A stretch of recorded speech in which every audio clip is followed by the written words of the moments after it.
They dragged her across marble like a dog.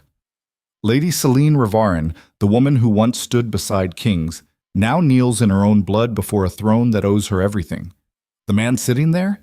He knows she's innocent. He knows every word against her is a lie. But King Darius Valamont doesn't move, doesn't speak, just watches as the court rips apart the only person who ever saved his miserable life. You think you know how this ends? You don't. Stay until the last word. Hit that like button and drop your city in the comments. I want to know where my people are watching from. Because this story, it's about to break you. Boop. The throne room of Valamont Cathedral stretched like the belly of some great stone beast. 40 feet high, the vaulted ceiling pressed down with the weight of 3 centuries of bloodlines and betrayals. Morning light sliced through stained glass windows, painting the marble floor in reds and golds that looked too much like spilled wine and old coins. Celine's knees hit that marble hard enough to crack bone. She didn't scream. That would have given them what they wanted. 2 royal guards held her arms twisted behind her back, their gauntlets digging into her shoulders until she felt tendons stretch and pop. Her silk dress, the pale blue one she'd worn to 100 court gatherings, was torn at the collar. Dirt streaked across the fabric. Blood from a split lip stained her chin. The throne sat 30 feet away, elevated on a dais of black stone. King Darius Valamont occupied it like a man carved from the same material. 34 years old, built like a war engine, with a jaw that could have been chiseled by a sculptor who hated soft things. His crown sat heavy on dark hair that he kept military short. His eyes, gray as winter fog, looked down at her with all the warmth of a gravestone. Those eyes had once looked at her differently. That was before. Lord Cedric Hale stood to the right of the throne, one hand resting on the pommel of his ceremonial sword. 50 years old, silver-haired, with the kind of face that made mothers trust him and soldiers underestimate him. He wore burgundy robes trimmed in gold, the official colors of the King's High Council. His smile was a surgical instrument. Lady Celine Ravarin, Cedric's voice rolled through the hall like distant thunder. You stand accused of high treason against the crown, conspiracy to aid and abet enemies of the realm, collusion with rebel forces seeking to overthrow the rightful king. 300 nobles packed the gallery above, their faces pressed against the railings like vultures circling a dying animal. Celine recognized every one of them. Lady Cassandra Thorne, who'd wept at Celine's charity gala last spring. Lord Marcus Brennan, who'd begged her to sponsor his son's military commission. Count Aldrich Voss, who'd drunk himself stupid at her birthday celebration and vomited in her fountain. They all watched her now with the dead eyes of people who'd already written her eulogy. "Do you deny these charges?" Cedric asked. Celine lifted her head. The movement sent lightning bolts of pain down her spine where one of the guards had clubbed her during the arrest. "I deny them with every breath in my body." Her voice didn't shake. She'd learned that trick years ago during the border wars, when showing weakness meant a knife in your back before sunrise. Cedric's smile widened. "Of course you do. Traitors always protest their innocence loudest." He turned to the throne. "Your Majesty, with your permission, I will present the evidence gathered by the Crown's investigation." Darius said nothing. His fingers gripped the armrests of his throne hard enough that his knuckles went white. A muscle jumped in his jaw, but his face remained a mask of stone. That silence hit Celine harder than the guard's fists. She'd known Darius for 12 years, since the day she'd pulled him out of a burning supply wagon during the Battle of Crimson Fields, her hands blistering as she dragged his unconscious body through mud and blood while arrows fell like rain. She'd known him through 3 assassination attempts, 2 palace coups, and 1 bout of fever that nearly killed him. She'd stood beside him at his coronation, watched him marry a princess he didn't love for political alliance, held his hand at that same princess's funeral when childbirth took her and the baby both. She knew the sound of his breathing when he was angry, knew the way his left eye twitched when he was lying, knew that he took his coffee black with 1 sugar and that he couldn't sleep without checking the locks on his chamber doors twice. And she knew, with absolute certainty, that he knew she was innocent. But he sat there like a statue while Cedric prepared to destroy her. Cedric gestured to a clerk who scurried forward carrying a leather folder. "The Crown has obtained correspondence between Lady Ravarin and known rebel sympathizers in the Northern Territories." He pulled out a sheet of parchment, holding it up for the court to see. This letter, dated 3 months ago, Details military supply routes and guard rotations at the eastern fortifications. Celine's breath caught. She'd never written that letter, never seen it before in her life. Lies, she said. I never... Silence. Cedric didn't raise his voice. He didn't need to. You will speak when spoken to, traitor. One of the guards yanked her hair, forcing her head back. Celine bit down on the inside of her cheek until she tasted copper. Cedric pulled out another document. A sworn testimony from Captain Royce Thatcher, formerly of the King's Own Guard. He states that Lady Ravarin approached him last summer, offering gold in exchange for information about His Majesty's travel schedule. Captain Thatcher stood in the gallery, his face pale and sweating. He wouldn't meet Celine's eyes. She'd known Royce since he was a green recruit. She'd recommended him for promotion. She'd attended his wedding. Royce! Her voice cracked on his name. Tell them the truth. Royce looked away. The gallery erupted in whispers. The sound rolled through the hall like water through a cracked dam.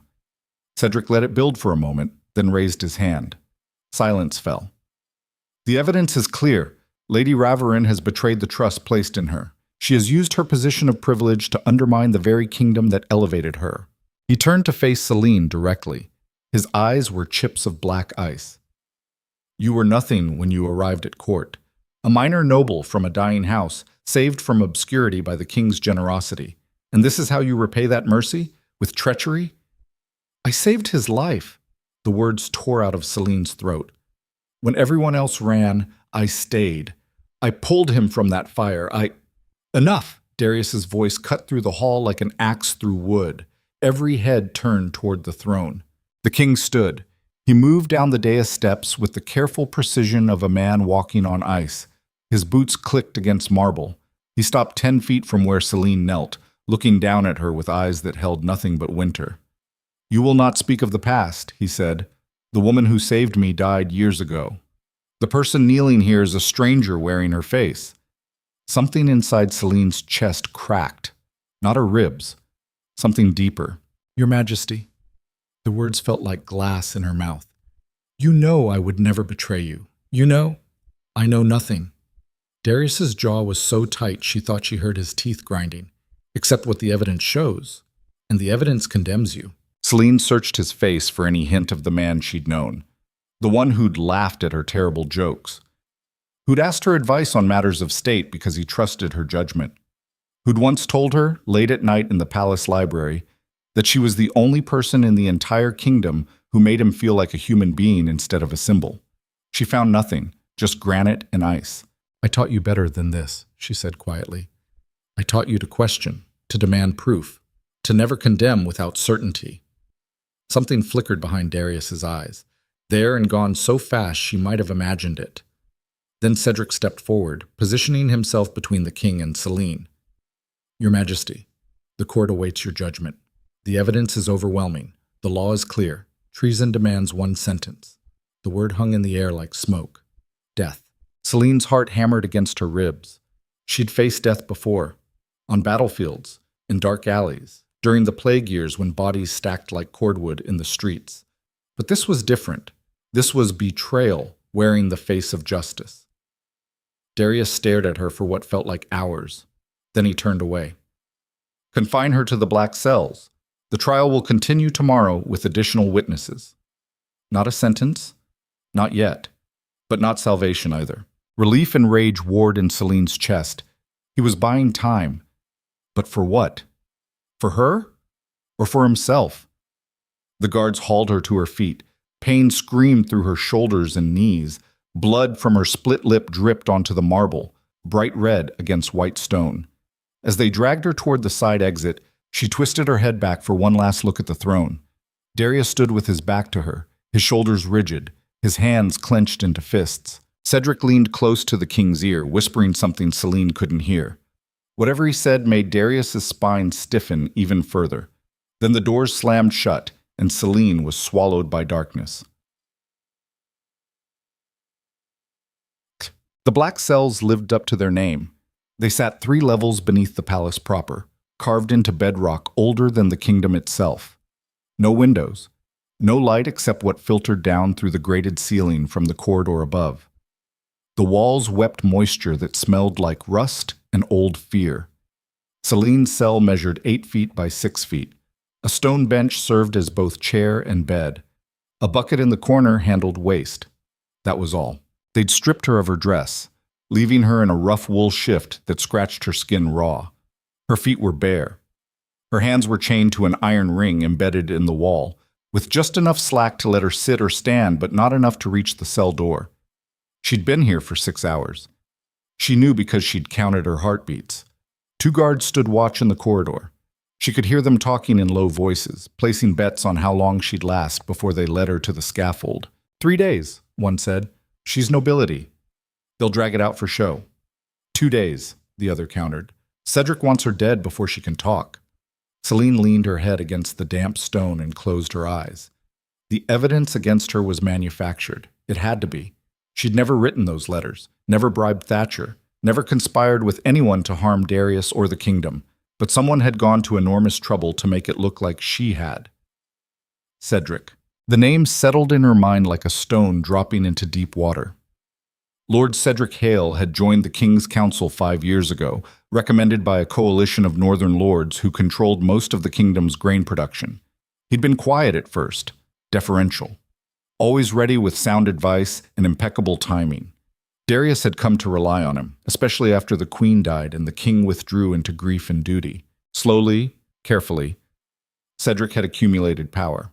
Small appointments here, but budget authority there, control over military promotions, access to intelligence reports.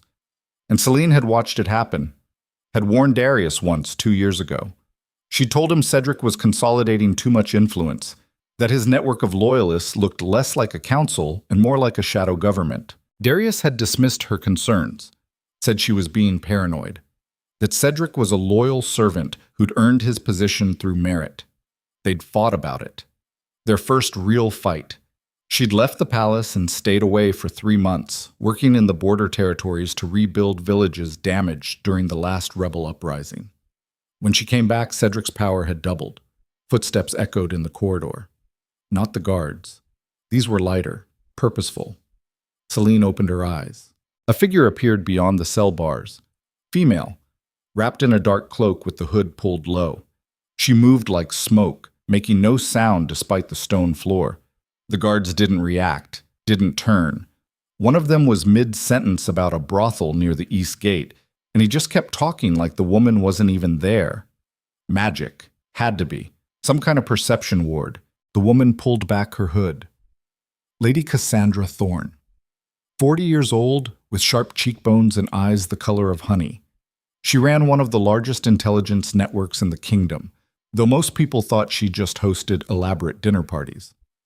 "You're either here to kill me or help me," Celine said. "Based on the spell work, I'm guessing help. But I've been wrong before." Cassandra pressed close to the bars. "I have 5 minutes before the ward breaks. Listen carefully." Celine pushed herself upright, chains rattling. "I'm listening." "Cedric has spent 2 years building a case against you. The letters are forgeries, but good ones. He's got 3 more witnesses ready to testify tomorrow. By the end of the week, you'll be sentenced." "Why me?" "Because you're the one person Darius actually trusts, or did. With you gone, there's no one left to challenge Cedric's authority. He's already moving pieces into position. Half the King's Council answers to him now. The military command structure is compromised. Once you're dead, he owns the kingdom." Celine's chains clinked as she moved closer. "What about Darius?" Cassandra's expression went dark. "Cedric threatened civil war. 3 days ago, he showed the king documents proving that if you're publicly defended, the northern lords will declare independence. They'll take their grain, their armies, and half the kingdom with them. Darius thinks his silence is buying time to find another solution. He's wrong. I know, you know, but he's the king, and he's scared, and Cedric is very good at making scared people make terrible choices." Celine wanted to scream, wanted to rip the chains from the wall and storm back into that throne room and shake Darius until he remembered who the hell he was. Instead, she took a breath. "Can you get me out?" "Not without triggering a manhunt that ends with your head on a spike." "No, but I can give you something else." Cassandra pulled a small object from her cloak, a ring. Silver, with a black stone set in the center. She passed it through the bars. Celine caught it. The metal was warm. What is it? Insurance. During the border wars, you formed an alliance with the Shadow Corps, the Northern Rangers who operated behind enemy lines. They're still active, still loyal to you. That ring is a signal. When you need them, break the stone. They'll come. And do what? Whatever you tell them to. Cassandra's eyes were hard. You saved this kingdom once, Celine. You might have to do it again, but this time you'll have to save it from its own king. The ward flickered. Cassandra's form wavered like heat shimmer. Wait, Celine said. Why are you helping me? Because I remember what you did during the plague years. You emptied your own coffers to feed the starving. You turned your estate into a hospital. You buried children with your own hands when no one else would touch the bodies. Cassandra's voice was fierce. I will not watch this kingdom execute the best person in it. Not without a fight. Then she was gone. The guards kept talking like nothing had happened. Celine slipped the ring onto her finger and hid her hand in the folds of her shift. The ring was a weapon, a way out, but using it meant war, meant dragging the kingdom into chaos to save herself. Could she do that? Could she burn everything to survive? The answer should have been no. Should have been about honor and duty and all the noble bullshit people told themselves to sleep at night. But as she sat in that cell listening to guards bet on her death, remembering the way Darius had looked at her like she was a stranger, something shifted in Celine's chest. She'd spent her whole life serving the kingdom, bleeding for it, sacrificing for it. Maybe it was time the kingdom bled for her. The trial resumed at dawn. They dragged Celine back into the throne room in chains. Same marble floor, same stained glass windows, same 300 nobles pressed against the gallery railings like they were watching a theatrical performance. Darius sat on his throne looking like he hadn't slept. Dark circles shadowed his eyes. His jaw was rough with stubble, but his crown sat straight and his spine was rigid. Cedric stood ready with more witnesses, more evidence, more carefully constructed lies. The first witness was a merchant named Garrett Finch, fat, sweaty, with the kind of nervous energy that made Celine's teeth ache. He testified that he'd delivered coded messages between Celine and rebel commanders in the north, described meeting her in dark taverns, claimed she'd paid him in gold coins stamped with her family crest. Celine had never seen this man before in her life. The second witness was a palace maid named Elena Cross, young, pretty, with tears streaming down her face. She swore she'd overheard Celine discussing plans to poison the king's food, said she'd been too frightened to come forward until now. Elena had worked in Celine's household for 2 years. Celine had paid for her mother's medicine when the woman fell ill, had helped Elena's brother get a position in the city guard. The girl wouldn't look at her. The third witness made Celine's blood freeze. Commander James Blackwood, second in command of the Northern Border Forces. A man Celine had fought beside during the war. A man she'd trusted with her life. He walked to the center of the hall in full military dress, medals gleaming on his chest. His face was carved from stone. Commander Blackwood, Cedric said smoothly. You served with Lady Ravarin during the border conflicts, correct? Yes, my lord. And during that time, did she ever discuss strategies that seemed unusual? Blackwood's jaw worked. She formed an alliance with a group of mercenaries, called themselves the Shadow Corps, operated outside normal military channels. Murmurs rippled through the gallery. Cedric pounced. These mercenaries, were they loyal to the crown? No, they were loyal to her, only her. And where are these mercenaries now? Unknown, but Lady Ravarin maintained contact with them after the war ended. I witnessed her sending messages through encoded channels. The murmurs turned to shouts. Celine's chains rattled as she lunged forward. James, what are you doing? You know why I kept those connections. I know you built a private army, Blackwood said. His voice was flat, dead. I know you gave them orders that superseded crown authority. I know you put your own power above the kingdom's security. That wasn't true. The Shadow Corps had been a necessary evil during the war. A group of rangers and scouts who could move through enemy territory and gather intelligence when regular soldiers couldn't. They'd saved thousands of lives, had turned the tide of battles, but explaining that would require revealing classified military operations. would expose strategies that were still in active use. Celine looked at Darius. He stared back at her with eyes that held nothing but judgment. She was trapped. Defending herself meant betraying state secrets. Staying silent meant accepting guilt. Cedric had planned this perfectly. "Your Majesty," Cedric said, turning to the throne, "the evidence is overwhelming. Lady Ravarin not only conspired with rebels, she maintained a private military force loyal only to herself. She is not just a traitor, she is a threat to the very foundation of your rule." Darius stood. The hall fell silent. He walked down from the dais again, each step measured and deliberate. He stopped directly in front of Celine, close enough that she could smell the coffee on his breath and see the tiny scar above his left eyebrow where shrapnel had cut him during the Crimson Fields battle. "Celine." Her name sounded like broken glass in his mouth.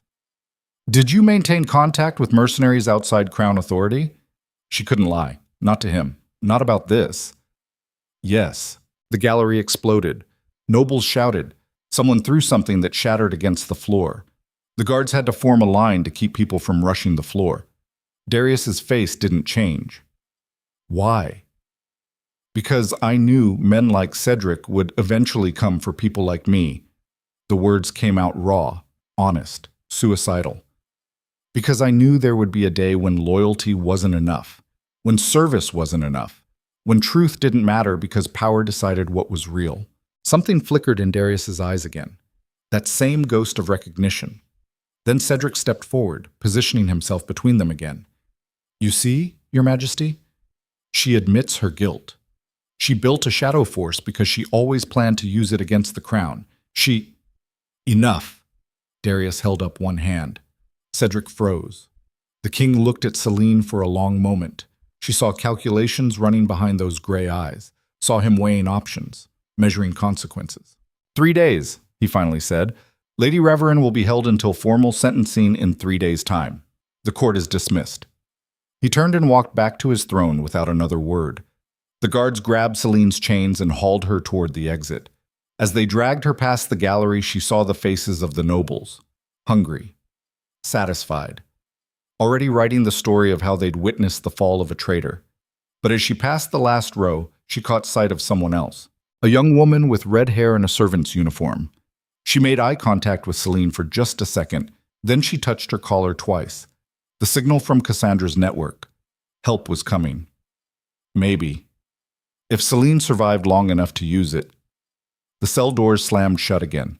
Darkness swallowed her whole.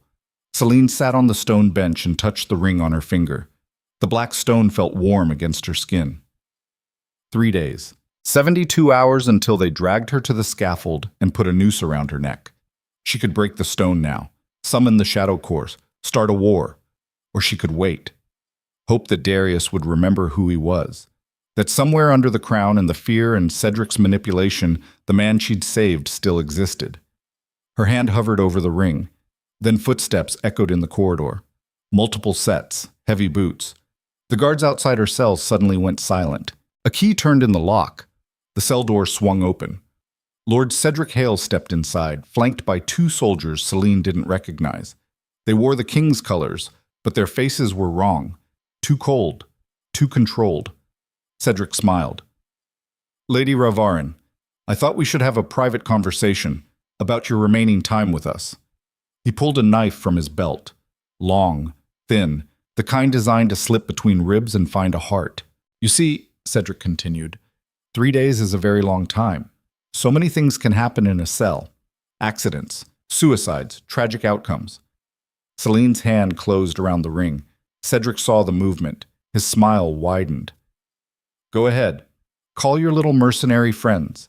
By the time they arrive, you'll be dead, and I'll have proof you were planning an armed assault on the palace. It will be perfect." He stepped closer. The knife gleamed in the dim light. Celine looked into his eyes and saw nothing but ambition dressed up as patriotism. This was it, the moment, fight or die. She broke the stone. The stone cracked between Celine's fingers like a dying star. For 3 seconds, nothing happened. Cedric's knife caught the torchlight, blade angling toward her ribs. His soldiers moved to flank her, cutting off any angle of escape. The cell felt smaller than a coffin. Then the air changed, not temperature, not sound, something deeper. Like the moment before lightning strikes when every hair on your body stands up and your teeth ache and you know something terrible is about to happen, but your brain hasn't caught up yet. The torch on the wall went out. Total darkness swallowed the cell. Cedric cursed. One of his soldiers struck Flint, trying to relight the flame. The sparks showed snapshots. Cedric's face twisted in frustration, the soldier's hands shaking, the cell bars behind them, and shadows moving where no shadows should be. The soldier got the torch lit. Orange light flared back to life. 4 figures stood in the corridor beyond the cell. They hadn't walked in, hadn't made a sound. They were just there, like they'd grown out of the darkness itself. The Shadow Corps. Celine recognized the one in front. Cale Drift, 38 years old, built like a wolf, with scars running down the left side of his face from a fire that should have killed him. During the border wars, he'd been the best scout in the Northern Territories. Could track a man through solid rock and kill him with anything he could get his hands on, including his bare fingers. He wore black leather armor, no insignia, no decoration. Twin daggers hung from his belt. His eyes were the color of smoke. Kyle looked at Cedric the way a butcher looks at meat. One of Cedric's soldiers drew his sword. The blade was halfway out of the scabbard when a Shadow Corps operative materialized behind him. Female. Red hair tied back tight. She moved like water, one hand coming around to cover the soldier's mouth, while the other drove a knife into the base of his skull. The soldier dropped without a sound. The second soldier tried to run, made it 3 steps before another Corps member caught him. Male. Built like a bear, he wrapped one massive arm around the soldier's throat and squeezed. Bone cracked. The body went limp. Cedric backed against the cell wall, knife shaking in his hand. All that courtly polish burned away to reveal the scared animal underneath. Kyle stepped into the cell. He moved without hurry, without theatrics. Just walked in like he owned the space. Celine stood up, her chains rattled. Kale pulled a lockpick from his belt and went to work on her manacles. The locks clicked open one by one. Metal fell away from her wrists, leaving red marks where the iron had bitten into skin. She rubbed feeling back into her hands and looked at Cedric. He pressed himself against the wall like he could phase through solid stone if he tried hard enough. There was something almost funny about it. This man who'd orchestrated her destruction, who'd manipulated an entire kingdom, reduced to a cornered rat in the span of 30 seconds. Almost funny. But Celine wasn't laughing. She walked over to Cedric, took the knife from his trembling hand. He didn't resist. Just stared at her with eyes that had finally figured out he'd miscalculated badly. The knife was well balanced, good steel. She tested the edge against her thumb, sharp enough to split skin without pressure. Kill him, something whispered in her head. End this now. One cut across the throat and the puppet master dies before he can pull any more strings. It would be easy, justified even. Self-defense against a man who'd just tried to murder her. But killing Cedric in a cell beneath the palace would solve nothing. He wasn't working alone. His network spread through the entire kingdom like rot through wood. Cut off the head and someone else would take his place, probably someone worse. No. Cedric needed to be exposed, dismantled, destroyed in front of the same court that had watched him destroy her. Celine reversed the knife and slammed the pommel into Cedric's temple. He dropped like a puppet with cut strings. Cale raised an eyebrow. You could have killed him. I need him alive, Celine said. For now. Cale shrugged. Your call. He gestured to the corridor. We need to move. Palace Guard will change shifts in 20 minutes. After that, this place locks down tighter than a virgin's. I get the idea, Celine interrupted. She stepped over the dead soldiers and out of the cell. The stone floor was cold against her bare feet. Blood from the bodies pooled in the cracks between stones, dark and spreading. The female operative with red hair came forward. Her name was Mira Thorne. Celine had saved her life during the war when a rebel arrow caught her in the lung. Mira had paid that debt back a dozen times over. Mira held out a bundle of dark clothing. We brought supplies. Get dressed. Celine stripped off of the prison shift without ceremony. No time for modesty. The Shadow Corps had seen worse. She pulled on black trousers, a fitted tunic, and soft leather boots. Mira handed her a cloak, heavy wool, with a hood deep enough to hide her face. Last was a belt with a knife sheath. Celine slid Cedric's blade home. The weight felt right. The big man who'd killed the second soldier approached. His name was Garrett Stone. Former blacksmith turned warrior. He could bend iron bars with his bare hands and had once carried a wounded horse 3 miles through enemy territory because the animal belonged to a little girl who'd lost everything else. Garrett handed Celine a leather pouch. Your ring was a summons. This is everything we could gather on short notice. Maps, contacts, safe houses, money. Celine tucked the pouch into her belt. How did you get into the palace? Cale smiled. It wasn't a pleasant expression. Same way we got into that rebel fortress at Black Ridge. Same way we infiltrated the Northern Command during the Winter Siege. We're very good at getting into places people think are secure. The 4th Shadow Corps member finally stepped forward. Young. Maybe 25. Sharp features and eyes that never stopped moving. His name was Finn Vale. Thief. Con artist. Information broker. He could forge any document, pick any lock, and lie to your face so convincingly you'd apologize for doubting him. Finn glanced at Cedric's unconscious body. What do we do with him? Leave him, Celine said. When the guards find him, they'll know I escaped. That's fine. Let them know. Cale frowned. You want them hunting you? I want them distracted. While they're searching for me, I'll be searching for the truth. Cedric didn't build his conspiracy alone. He has partners, documents, plans. I need to find them before he has time to destroy the evidence. And then what? Mira asked. Then I drag everything into the light and watch it burn. The words came out colder than Celine intended, but she didn't take them back. Something had shifted in that cell. Some line she'd been holding had snapped. She'd spent her entire life playing by the rules, serving the crown, trusting that honor and loyalty would mean something. Look where that got her. Chained in a hole, waiting for execution. The kingdom wanted a traitor? Fine. She'd give them one. Just not the one they expected. Cale studied her face for a moment. Then he nodded. We're with you, whatever you need. The others murmured agreement. Mira checked her knives. Garrett cracked his knuckles. Finn produced a set of lockpicks and twirled them like a nervous habit. These people had followed her through hell during the war, had trusted her when trust could get you killed.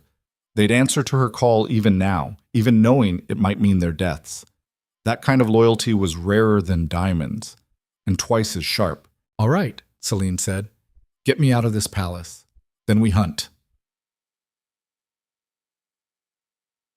They moved through the palace like ghosts. Kael led the way, navigating servant corridors and forgotten passages that most nobles didn't even know existed. Every palace had a hidden architecture. The spaces between walls where maintenance happened, the tunnels where waste flowed, the crawl spaces where rats nested and secrets died. The Shadow Corps knew them all. They passed within 15 feet of a guard patrol. 6 soldiers in full armor, carrying torches, doing their rounds. Cale held up a fist. Everyone froze. Celine pressed herself against the wall, barely breathing. The guards walked past without looking, didn't see the 5 figures standing in shadow so deep it looked like part of the stone itself. They kept moving. Down. Always down. Beneath the kitchens, beneath the storage vaults, beneath the dungeons where Celine had been held. Into places that predated the current palace. Old foundation stones from buildings that had stood here centuries ago. Finally, Kael stopped at a wall that looked solid. He ran his fingers along the mortar, found a specific spot, and pressed. Something clicked. A section of wall swung inward, revealing a narrow passage that smelled like mold and old water. Sewer access, Cale said, leads to the river. Not pleasant, but effective. Celine had crawled through worse. She stepped into the passage. The others followed. Finn pulled the wall section closed behind them. The click of the lock sounded final. They walked single file through the dark. No torches. Couldn't risk the light. Kyle navigated by touch and memory. The passage sloped downward, water trickled somewhere nearby. Something small and alive skittered away from their footsteps. After what felt like an hour but was probably 20 minutes, the passage opened into a larger tunnel. This one had water flowing through it. Not a river. A sewer line. The smell hit like a fist. Raw waste and chemicals and decay. Mira pulled a cloth mask from her pack and handed it to Celine. Helps with the stench. Celine tied it over her nose and mouth. It helped. Not much, but enough. They waded into the water. It came up to their knees. Cold. Thick with things Celine didn't want to identify. The current pulled at their legs, trying to drag them downstream. Kyle moved with confidence. The others fell in behind him. Celine brought up the rear with Garrett. The big man moved surprisingly quietly for someone his size. They followed the sewer tunnel for half a mile, passed under the palace walls, under the noble district, under the market square. The tunnel branched and branched again, a maze designed to confuse anyone who didn't know the routes. But Kyle knew. He turned left at a junction that looked identical to three others they'd passed, right at a fork, straight through a section where the water ran waist deep and something large and dead floated past in the current. Finally, the tunnel opened into a larger chamber. Natural cave, not constructed. The sewer system had been built around it. Water poured out through a grate in one wall, falling into a river below. Cale climbed up to the grate. The metal was old, rusted. He wedged a pry bar into the frame and levered. The grate shrieked but gave way. Fresh air poured in, sweet, clean. Celine sucked it down like a drowning woman. One by one, they climbed out. The grate opened onto a rocky slope above the Valmont River. Dawn light was just starting to gray the eastern sky. The palace sat above them on its hill, lights burning in 100 windows. They were outside. Free. For now. Cale led them away from the river, into a forest that pressed close to the city walls. Dense pine and oak. Good cover. They moved fast, putting distance between themselves and the palace. A mile into the trees, they reached a clearing where horses waited. 5 of them, already saddled, tied to a fallen log. Finn's work. He'd positioned the escape rope before they'd even entered the palace. Celine took the reins of a gray mare. The animal nuzzled her hand, searching for treats. She had nothing to give. "Where to?" Mira asked. Celine pulled herself into the saddle. Her body ached. Ribs hurt from the beating. Wrists burned where the manacles had rubbed them raw. She ignored it all. "Cedric's estate," she said. "Outside the city, North Road. If he's hiding evidence, that's where it'll be." Cale swung up onto his horse. "That's bold. He'll have guards." "Good," Celine said. "I'm in the mood to ask questions." They rode. Bant. Cedric's estate sat on 200 acres of manicured land an hour north of the capital. The main house was a monument to wealth trying to look like taste. 3 stories of white stone, columns, tall windows. Gardens that probably cost more to maintain than most families earned in a year. They approached from the east through forest that Cedric hadn't bothered to clear because it blocked the view of his neighbor's less impressive property. Celine pulled her horse to a stop at the tree line. The estate spread out below them. Morning sun painted everything gold. Peaceful, quiet. Like nothing was wrong in the world. Garrett rode up beside her. "Count 12 guards on patrol. Probably more inside. You want us to remove them?" "No killing unless necessary," Celine said. "We're here for information, not bodies." Cale snorted. "Speak for yourself. I wouldn't mind settling some debts." "Focus," Celine said. She pointed to the east wing of the house. "Cedric's private study is there, 3rd floor, corner room with the balcony. That's our target." "How do you know that?" Finn asked. "I've been here before. Dinner parties, council meetings. I paid attention. She'd done more than that. She'd memorized the layout, noted security, counted exits.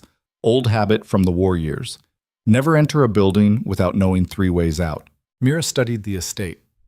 "Guards change shifts at dawn. We hit them during the transition. Confusion works in our favor."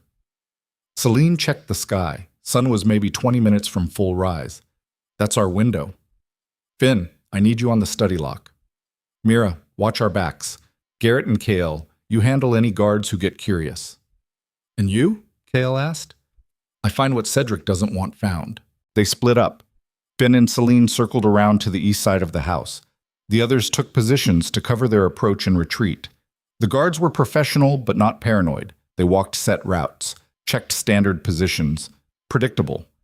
Celine and Finn waited for a gap in the patrol, then sprinted across open lawn to the wall beneath the balcony. Finn produced a grappling hook from his pack. He swung it twice and let it fly. The hook caught the balcony railing on the first try. Barely made a sound. "Show off," Celine muttered. Finn grinned. Years of practice. He went up first, scaled the rope like it was a ladder. Celine followed. Her muscles screamed. The beating in the cell had done more damage than she'd admitted, but she gritted her teeth and climbed. They reached the balcony. Finn tested the door. Locked. He pulled out his picks and went to work. 30 seconds later, the lock clicked open. "Too easy," Finn whispered. "Makes me nervous." "Everything makes you nervous," Celine said. She pushed the door open and stepped inside. Cedric's study was exactly what she'd expected. Dark wood, leather furniture, bookshelves filled with volumes chosen more for appearance than content. A massive desk dominated the center of the room. Papers covered it in neat stacks. Celine went straight for the desk. Finn closed the balcony door and moved to watch the interior door. The papers were correspondence, letters from northern lords, trade agreements, tax records. Nothing incriminating on the surface. But Cedric was too smart to leave evidence lying around. She started opening drawers. Top right, writing supplies. Top left, personal correspondence. Nothing useful. Bottom drawers, ledgers. Financial records going back 3 years. Celine pulled out the ledgers and spread them on the desk. Started flipping pages. Numbers flowed past. Income, expenses, investments. Then she saw it. A pattern. Regular payments to shell companies. Large amounts, 50,000 gold crowns.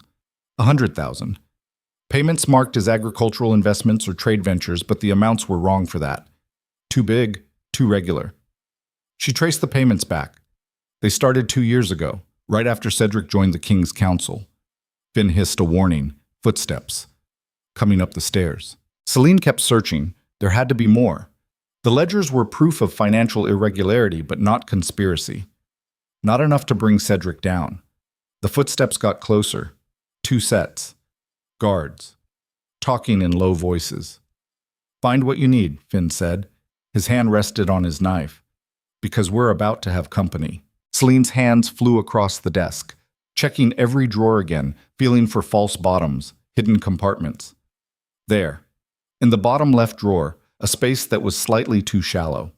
She pressed the back panel. It clicked and slid aside.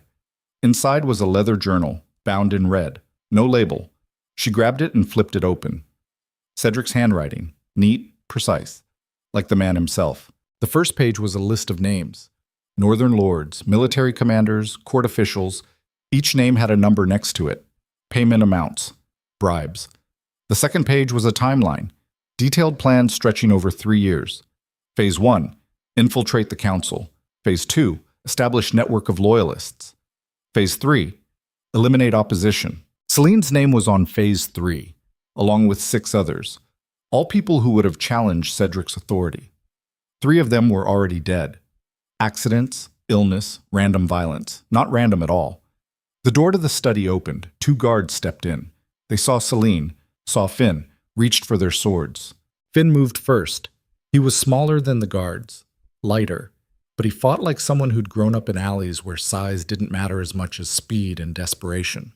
His knife caught the first guard in the wrist. The sword clattered to the floor. Finn kicked the man's knee backward. Bone cracked. The guard went down screaming. The second guard got his sword out, swung at Finn. The blade whistled through empty air. Finn ducked under it and drove his knife into the guard's armpit, between the armor plates, into soft tissue. The guard gasped and dropped. The first guard was still screaming. Finn shut him up with a punch to the jaw. Celine shoved the journal into her belt. "We need to go, now!" They ran for the balcony. Behind them, more footsteps, shouting. The alarm had been raised. They hit the balcony at a sprint. Celine grabbed the rope and went over the side. Didn't climb down, just slid. Rope burned through her palms. She hit the ground hard enough to jar her teeth. Finn came down after her. They ran for the tree line.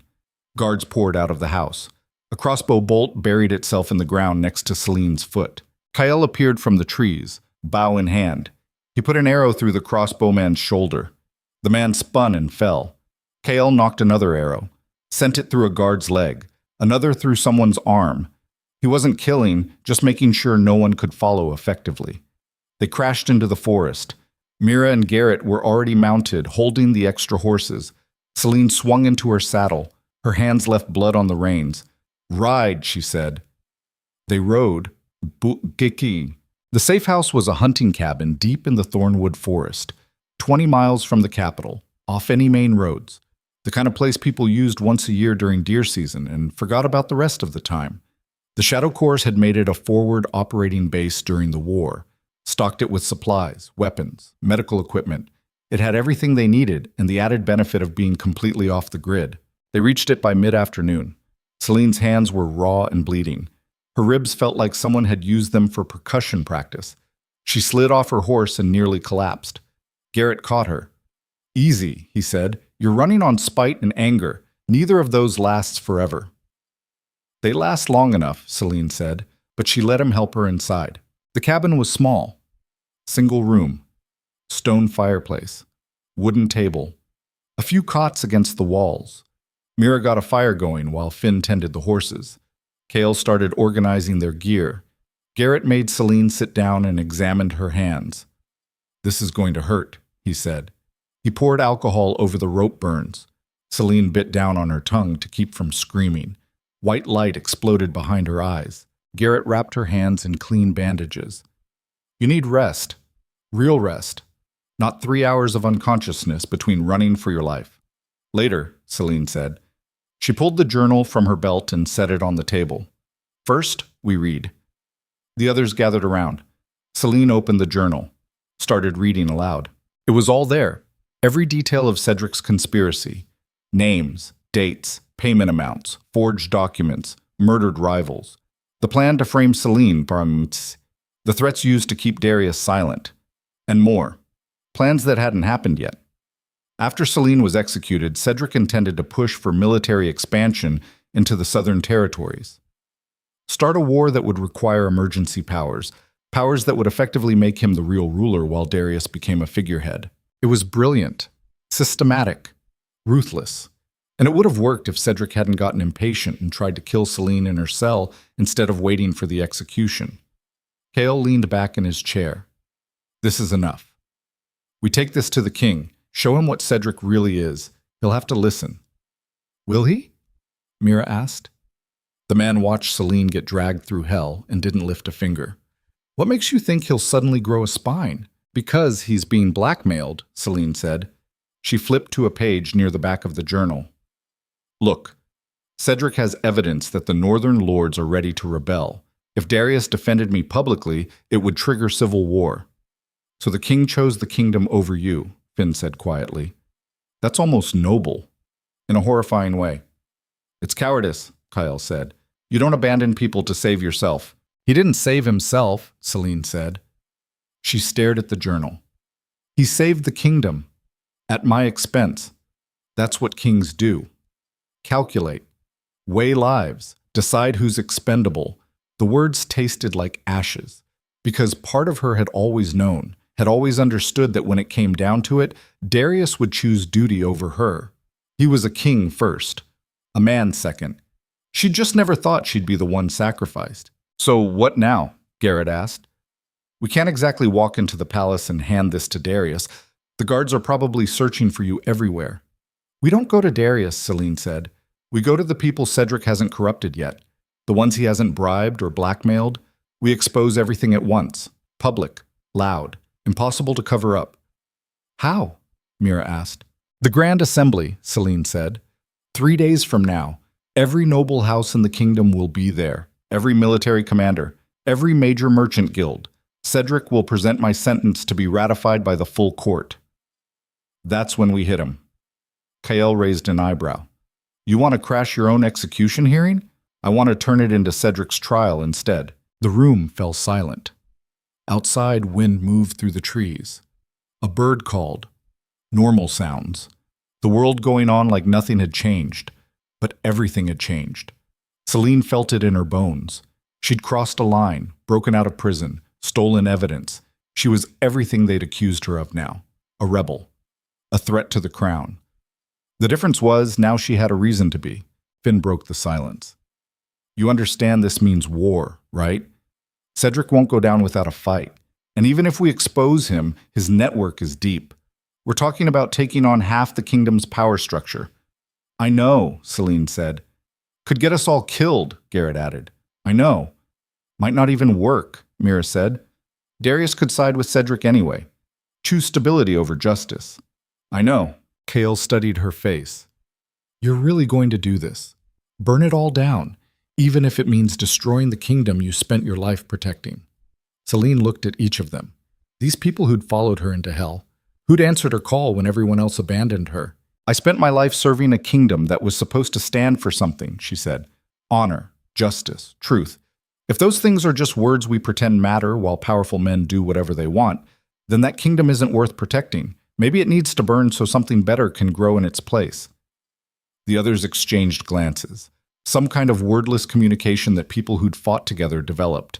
Then Kael nodded. All right, we're in. What do you need from us? Everything, Celine said. They spent the rest of the day planning. Kael sketched the layout of the Grand Assembly Hall. Mira inventoried their weapons and equipment. Garrett scouted the surrounding forest to make sure they hadn't been followed. Finn started forging documents they'd need to get into the capital. Celine sat by the fire and read through the journal 3 more times, memorizing names, details, building a case so airtight that not even Cedric's silver tongue could talk his way out. As night fell, exhaustion finally caught up with her. Her body had been running on rage and adrenaline for so long that when it finally quit, it quit all at once. She made it to one of the cots before she collapsed, didn't even take off her boots, just laid down and let darkness take her. She dreamed of fire, of the throne room, of Darius watching her kneel while Cedric smiled and the court screamed for her blood. But in the dream, she didn't stay on her knees. She stood up, walked through the crowd. They tried to stop her, but she kept walking, up to the throne, right up to Darius. He looked at her with those gray eyes and said nothing. So she took the crown off his head and put it on her own. The kingdom burned behind her, and she didn't look back. Amas. She woke to the sound of horses. Not theirs. Different hoofbeats. Multiple riders coming fast through the forest. Celine rolled off the cot and grabbed her knife. The others were already moving.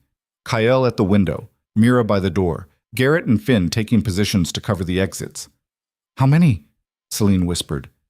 Kael peered through the shutters. 10. Maybe 12. Military formation. They know we're here. Celine's mind raced. No one should have been able to track them. They'd covered their trail, used every trick to avoid detection. Unless Cedric had resources even the Shadow Corps didn't know about. The horses stopped outside. Boots hit the ground. Orders shouted in military cadence. Then a voice cut through, clear, authoritative, familiar. Lady Raverin, I know you're in there. Come out. We need to talk. Celine froze. She knew that voice. Had heard it 1,000 times. In council meetings. During strategy sessions. In quiet moments when crowns and duty were set aside. King Darius Valamont stood outside the cabin, and he'd brought soldiers with him. Celine's hand tightened on her knife.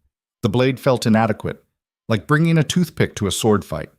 King Darius Valamont stood outside the cabin with enough soldiers to burn the place down and everyone in it, and he'd come personally. That meant something. Question was what? Kael moved to the window, bow already strung. I can drop 3 before they get the door open. Maybe 4 if I'm fast. No, Celine said. Her voice came out steadier than she felt. If he wanted us dead, we'd already be dead. He's here to talk. Or to arrest you himself, Mira said. Bring you back in chains. Make it look official. Only one way to find out, Celine said. She walked to the door. Garrett moved to block her path. You go out there. You might not come back. I know. She pushed past him and opened the door. Cold air hit her face. Dawn light was just starting to gray the sky. The forest looked peaceful. Quiet. Like the kind of place where nothing bad ever happened. 12 soldiers stood in formation around the cabin. Royal Guard. Elite troops. Each one worth 5 regular soldiers in a fight. They wore full armor, swords drawn, shields up, professional, ready. And in the center of them stood Darius. He'd come in hunting clothes. Not royal regalia. Just leather and wool. Practical gear for riding through rough country. His crown was absent. His hair was windblown. Dark circles shadowed his eyes like he hadn't slept in days. He looked human, vulnerable, and somehow that made him more dangerous. Their eyes met across 20 feet of ground. Something passed between them. Recognition. History. 12 years of shared battles and quiet moments and trust that had been shattered like glass against stone. Celine stepped out onto the porch, let the door close behind her, cut herself off from backup. If this went wrong, Kael and the others would try to save her, probably die trying. Better to face it alone. Your Majesty, she said, the title tasted like poison. Nice morning for a ride, though you brought quite the escort for a social call. Darius's jaw tightened. You broke out of prison, assaulted royal guards, stole sensitive documents. Did you think I wouldn't hunt you down? I thought you'd be too busy letting Cedric pull your strings. The soldiers shifted, hands tightened on weapons. You didn't insult the king in front of his guards. Not if you wanted to keep breathing. But Darius held up one hand. The soldiers froze. He walked forward, slow, deliberate, each step measured. He stopped at the base of the porch steps, 5 feet from Celine, close enough that she could see the scar above his eyebrow, the one she'd stitched closed 12 years ago when they were both younger and stupider and thought loyalty meant something. I came alone, Darius said quietly. Well, with guards, but without Cedric, without the council, just me, because I need to understand what the hell you're doing. Surviving, Celine said, which is more than you gave me a chance to do. Something flashed in Darius's eyes. Pain, anger, guilt, hard to tell which. I gave you 3 days. That's more than anyone else would have gotten. 3 days to what? Watch while you condemned me? 3 days to die slowly instead of fast? 3 days to let me find a way out of this mess. Darius's voice rose, his control cracking. You think I wanted any of this? You think I enjoyed watching them drag you through that trial? You didn't have to enjoy it. You just had to allow it. The words hit like a slap. Darius flinched, recovered. His face went cold again, stone mask sliding back into place. You don't understand the position I'm in, he said. Then explain it to me. I can't. Try. Darius looked away, stared at the forest, the sky, anywhere but at her. If I defend you publicly, Cedric has evidence that will tear the kingdom apart. The Northern Lords will rebel. We'll have civil war. Thousands will die. Maybe tens of thousands. So you chose the kingdom over me. I chose the many over the one. That's what kings do. Celine felt something crack in her chest. Not surprise. She'd known this was coming. Had known it from the moment Darius sat silent on his throne while they branded her a traitor. But hearing him say it out loud made it real in a way that hurt worse than any beating. You're right, she said. That is what kings do. They calculate. They weigh lives. They decide who's expendable. And I was expendable. Celine's? No. You don't get to say my name like we're still friends. We're not. You made your choice. Now I'm making mine. She pulled Cedric's journal from her belt, held it up. This is everything. Names, payments, forged evidence, murder. The entire conspiracy laid out in Cedric's own handwriting. He planned it all. The trial. The threats. The Civil War scenario he used to manipulate you. It's all fake. The Northern Lords aren't planning rebellion. Cedric created that story to keep you paralyzed. Darius stared at the journal. His face went pale. That's not possible. It's not only possible, it's true. And deep down you already know it. You've known something was wrong for months, maybe years, but you let Cedric convince you that questioning him would be worse than trusting him. And now look where we are. Darius climbed the porch steps, reached for the journal. Celine pulled it back. No, she said. You don't get this. Not yet. First you answer a question. When Cedric came to your cell to kill me, where were you? Darius froze. What are you talking about? Last night, in the black cells. Cedric showed up with 2 soldiers and a knife. Told me he was going to stage my suicide, make it look like I couldn't face the guilt. Where were you while that was happening? Darius's face went from pale to gray. I didn't know. I swear. Cedric told me you were secure, that the trial would continue in the morning. I never authorized. Of course you didn't authorize it, but you created the conditions that let it happen. You gave Cedric enough power that he thought he could murder a prisoner in the royal dungeons and get away with it. That's on you. That's...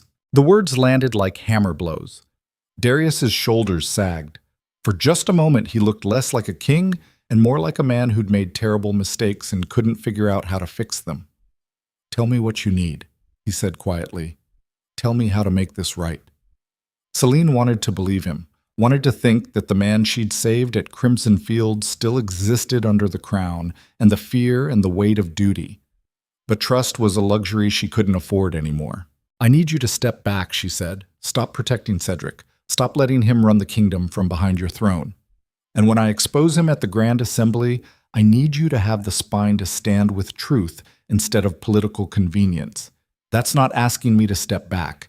That's asking me to risk civil war. There won't be a civil war. That was always a lie. But even if it wasn't, some things are worth fighting for, like justice, like not letting innocent people die to protect guilty ones. Darius studied her face, searching for something, assurance maybe, or proof that she was still the woman he'd known, the one he could trust. He wouldn't find it. That woman had died in the black cells. The one standing here was harder, sharper, built from the pieces Cedric and Darius had broken. If I do this, Darius said slowly, if I stand against Cedric publicly, I lose control of the narrative. The council will fracture. The military will split. It could destroy everything we've built, then build something better. The door behind Celine opened. Kale stepped out, bow in hand. Not pointed at anyone, just held. Ready. We done talking? Kale asked. Because your soldiers are getting twitchy. Darius looked at Kale, at the bow, at the cabin where the rest of the Shadow Corps waited. Something changed in his expression. Realization hitting. You called them, Darius said. Your private army. The one Blackwood testified about. They're real. Of course they're real. I wouldn't survive 5 minutes without people I can actually trust. That was a knife twist, and Celine meant it.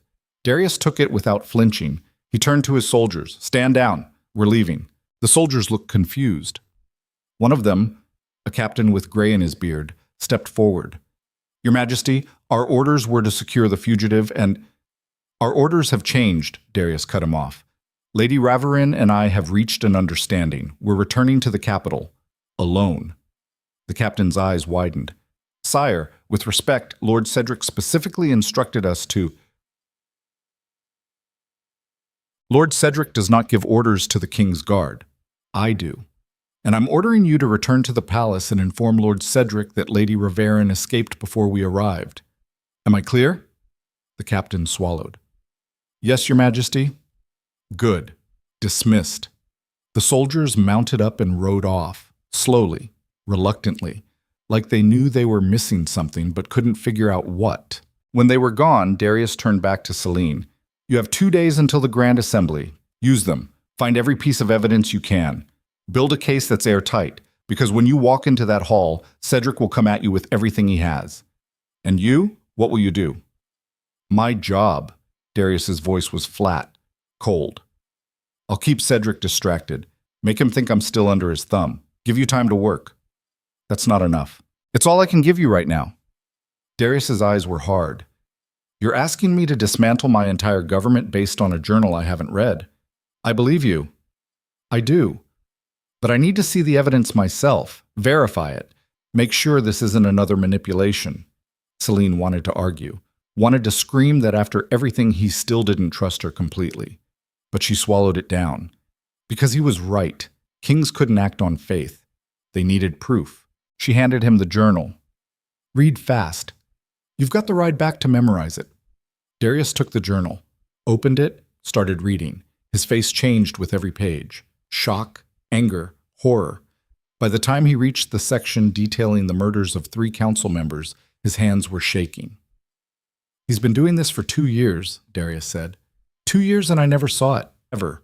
You saw it, Celine said. You just didn't want to believe someone that close could betray you that completely.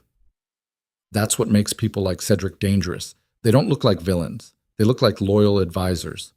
Darius closed the journal, held it against his chest like it weighed 1,000 pounds. I have to go back. Face him. Pretend everything's normal. If he suspects I know, he'll accelerate his plans. Could make things worse. Or he'll try to kill you, Kale said, still standing in the doorway. Just putting that out there.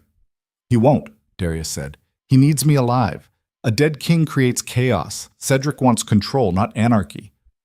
Unless he decides a dead king is easier to control than a live one, Celine said. Watch your back, taste your food, check your guards. Cedric's network is deeper than you think, or than— I know. Darius looked at her one more time. That gray-eyed stare that used to make her feel safe, protected. Now it just felt sad. I'm sorry for all of it. For not believing you sooner, for not being strong enough to stand against him when it mattered. Sorry doesn't fix anything. I know, but it's all I have right now. He turned and walked to his horse, mounted up, sat there for a moment looking back at the cabin, at Celine, at the life they'd had before everything went to hell. Then he rode away.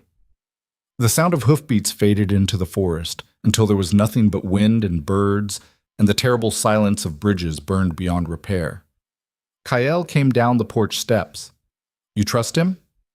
No, Celine said, but I trust that he wants Cedric gone. That'll have to be enough. They spent the next day and a half preparing for war. Kael reached out to his contacts in the capital. Loyal soldiers, palace servants, people who'd been quietly resisting Cedric's influence but hadn't known how to fight back. He pulled together a network, not an army, more like a web of information and support that could move fast when needed. Mira worked on logistics, escape routes, backup plans, ways to get into the Grand Assembly Hall and out again if things went sideways. She mapped the building like a general planning a siege. Garrett gathered weapons, not just swords and knives, smoke bombs, flash powder, tools for creating chaos and confusion.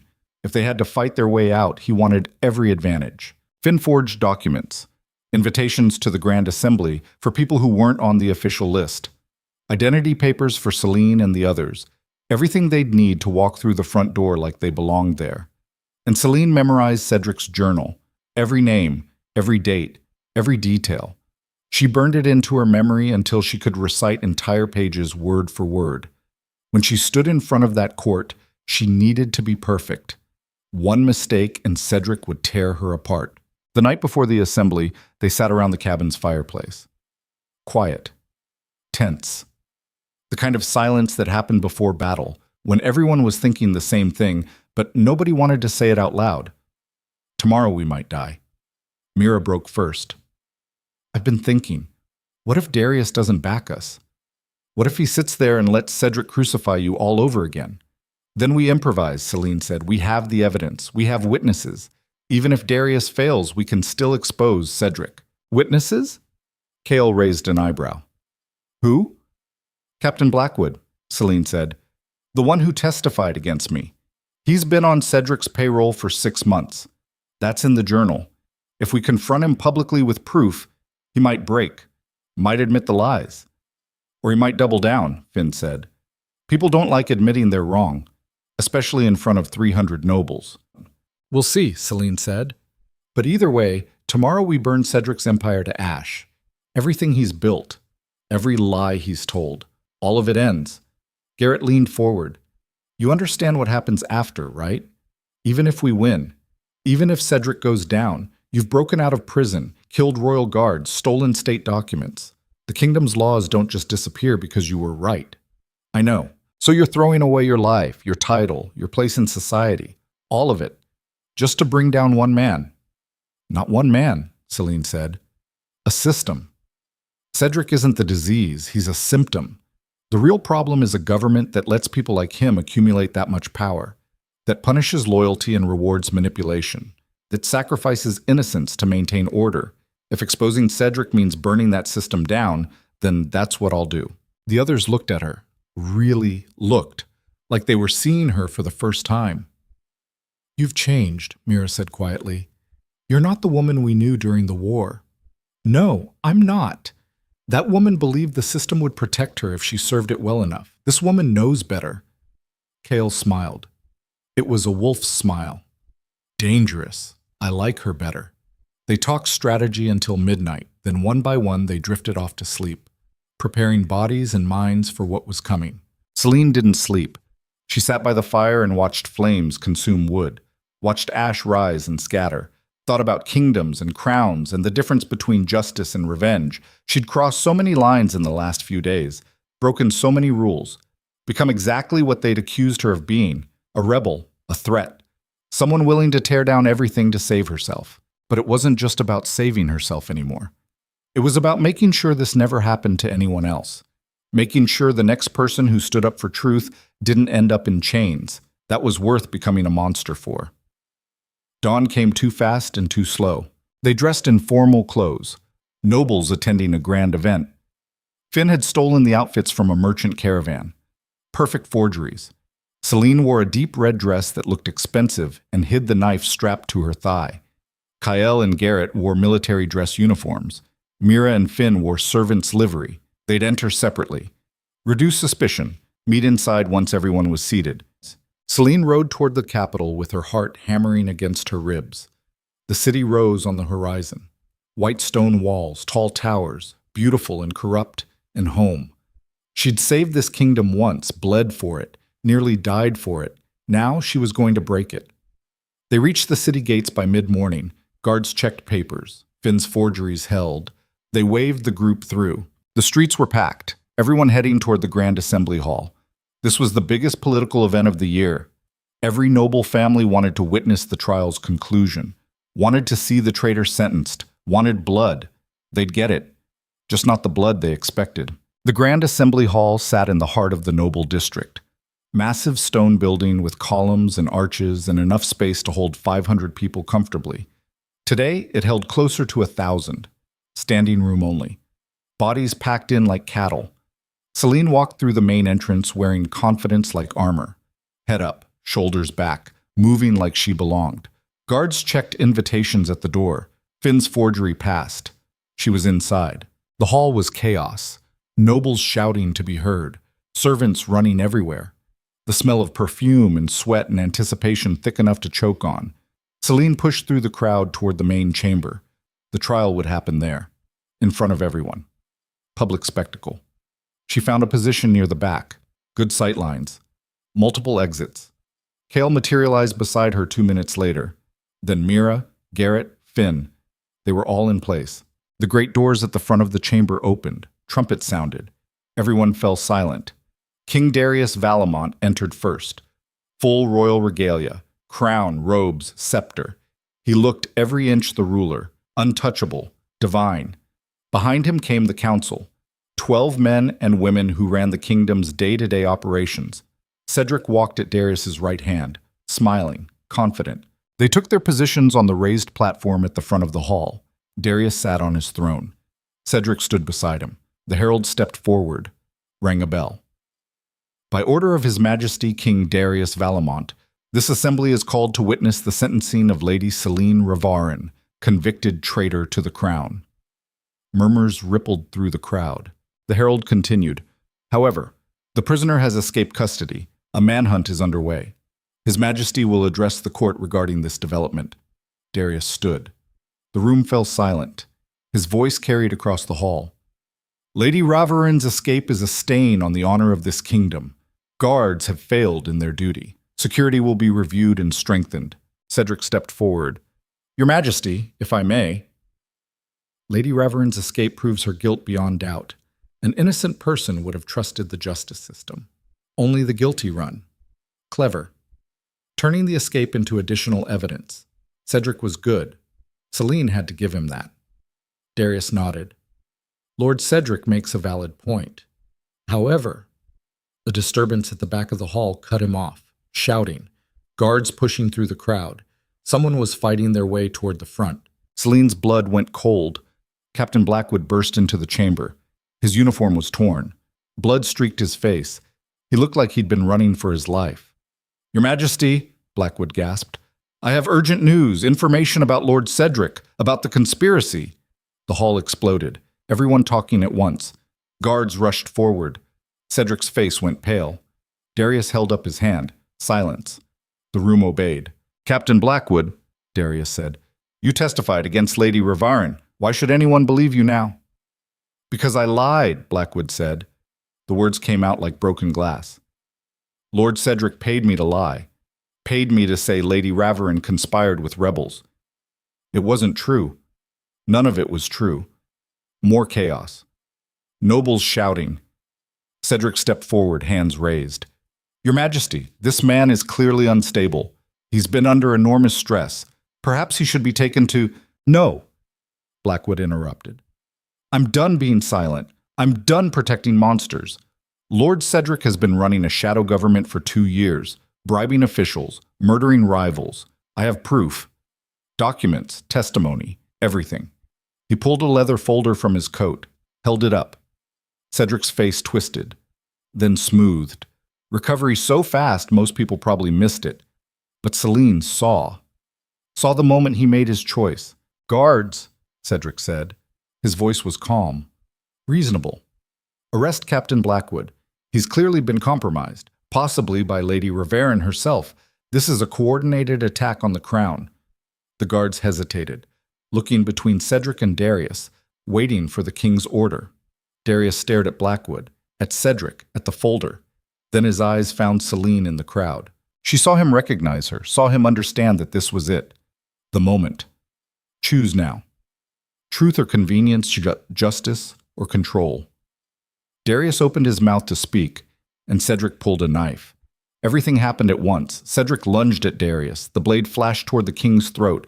Guards shouted, people screamed, but Cedric wasn't aiming for Darius. He grabbed a council member standing nearby. Young woman, Elena Voss, pulled her in front of him, put the knife to her throat. Nobody move, Cedric said. His voice was ice. His mask finally shattered. Or I open her neck right here. The hall froze.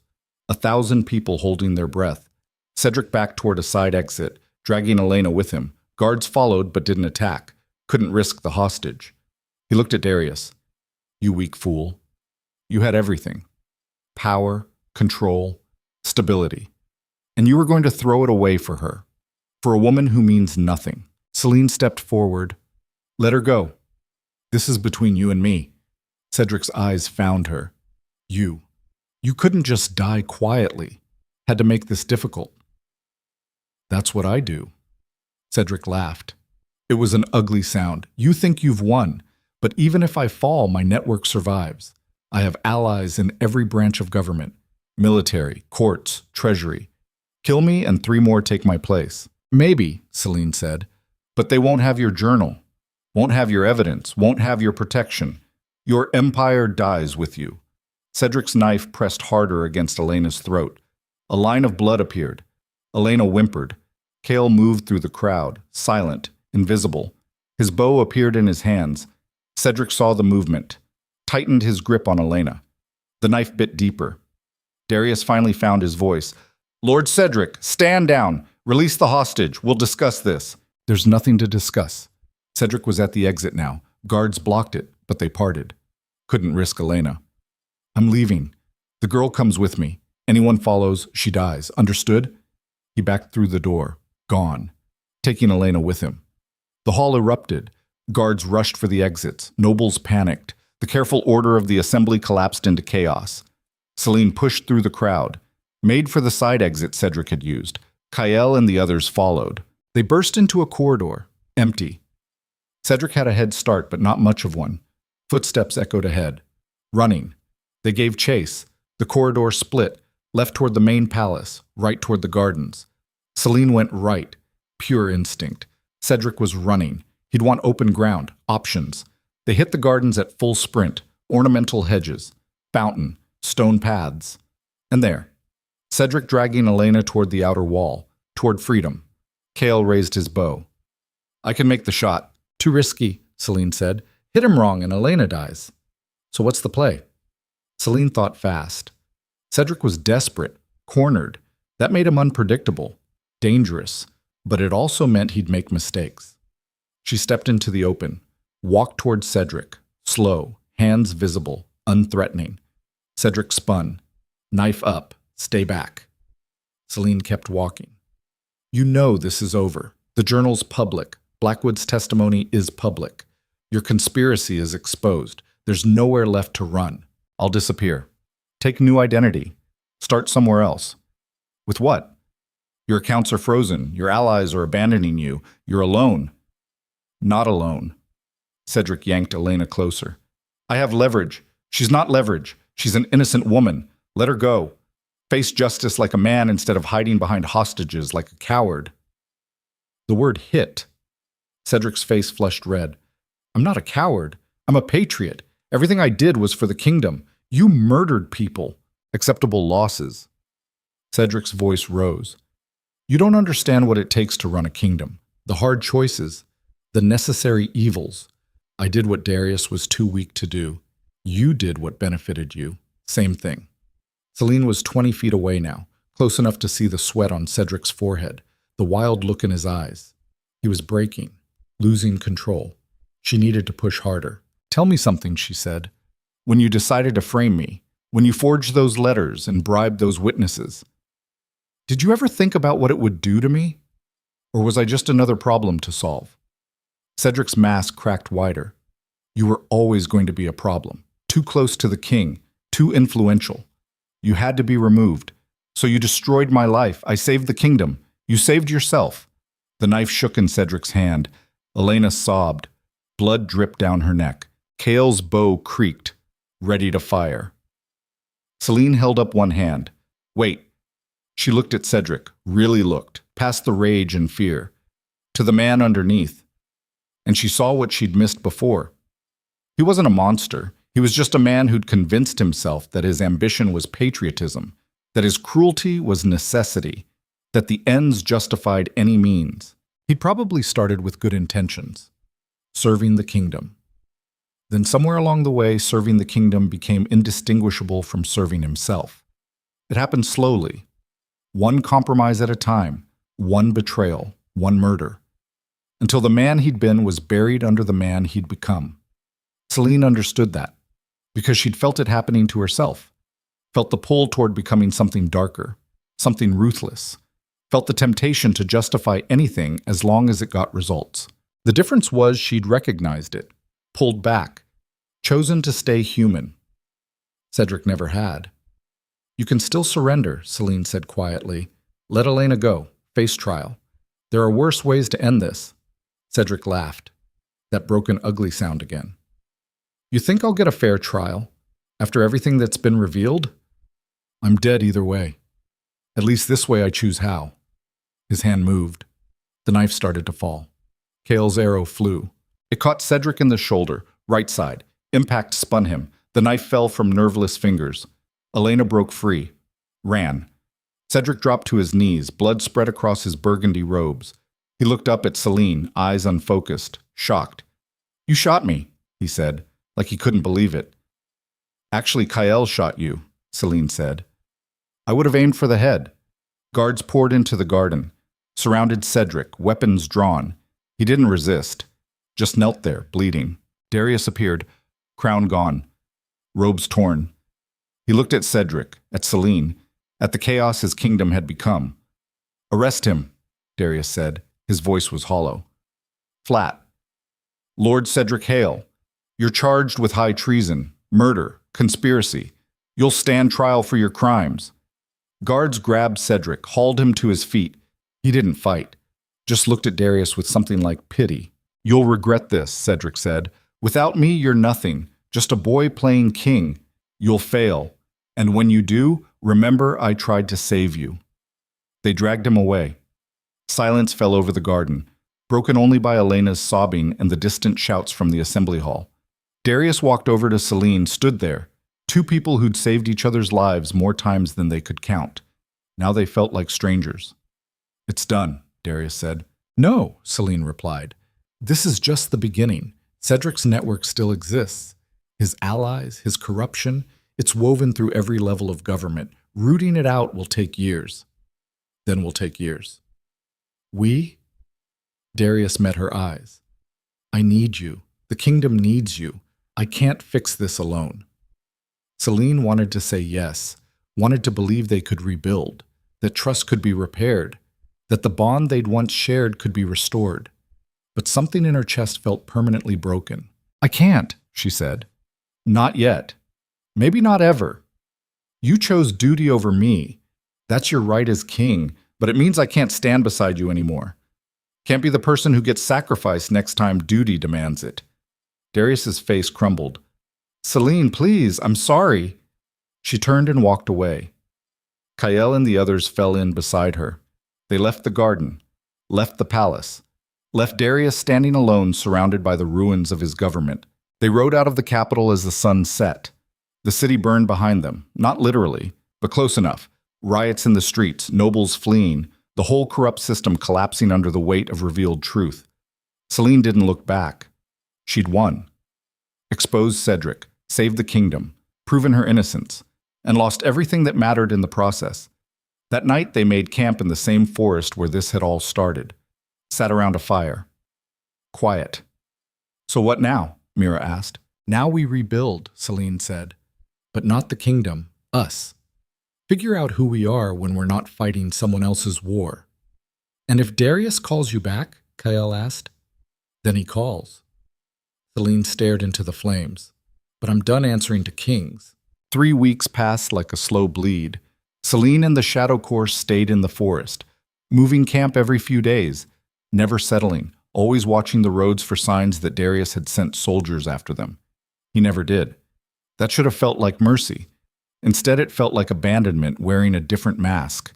The kingdom tore itself apart without them. News came through Kael's network. Merchants, travelers, refugees fleeing the chaos. They all told the same story. Cedric's arrest had triggered a cascade. Nobles scrambling to distance themselves from the conspiracy. Officials resigning before they could be investigated.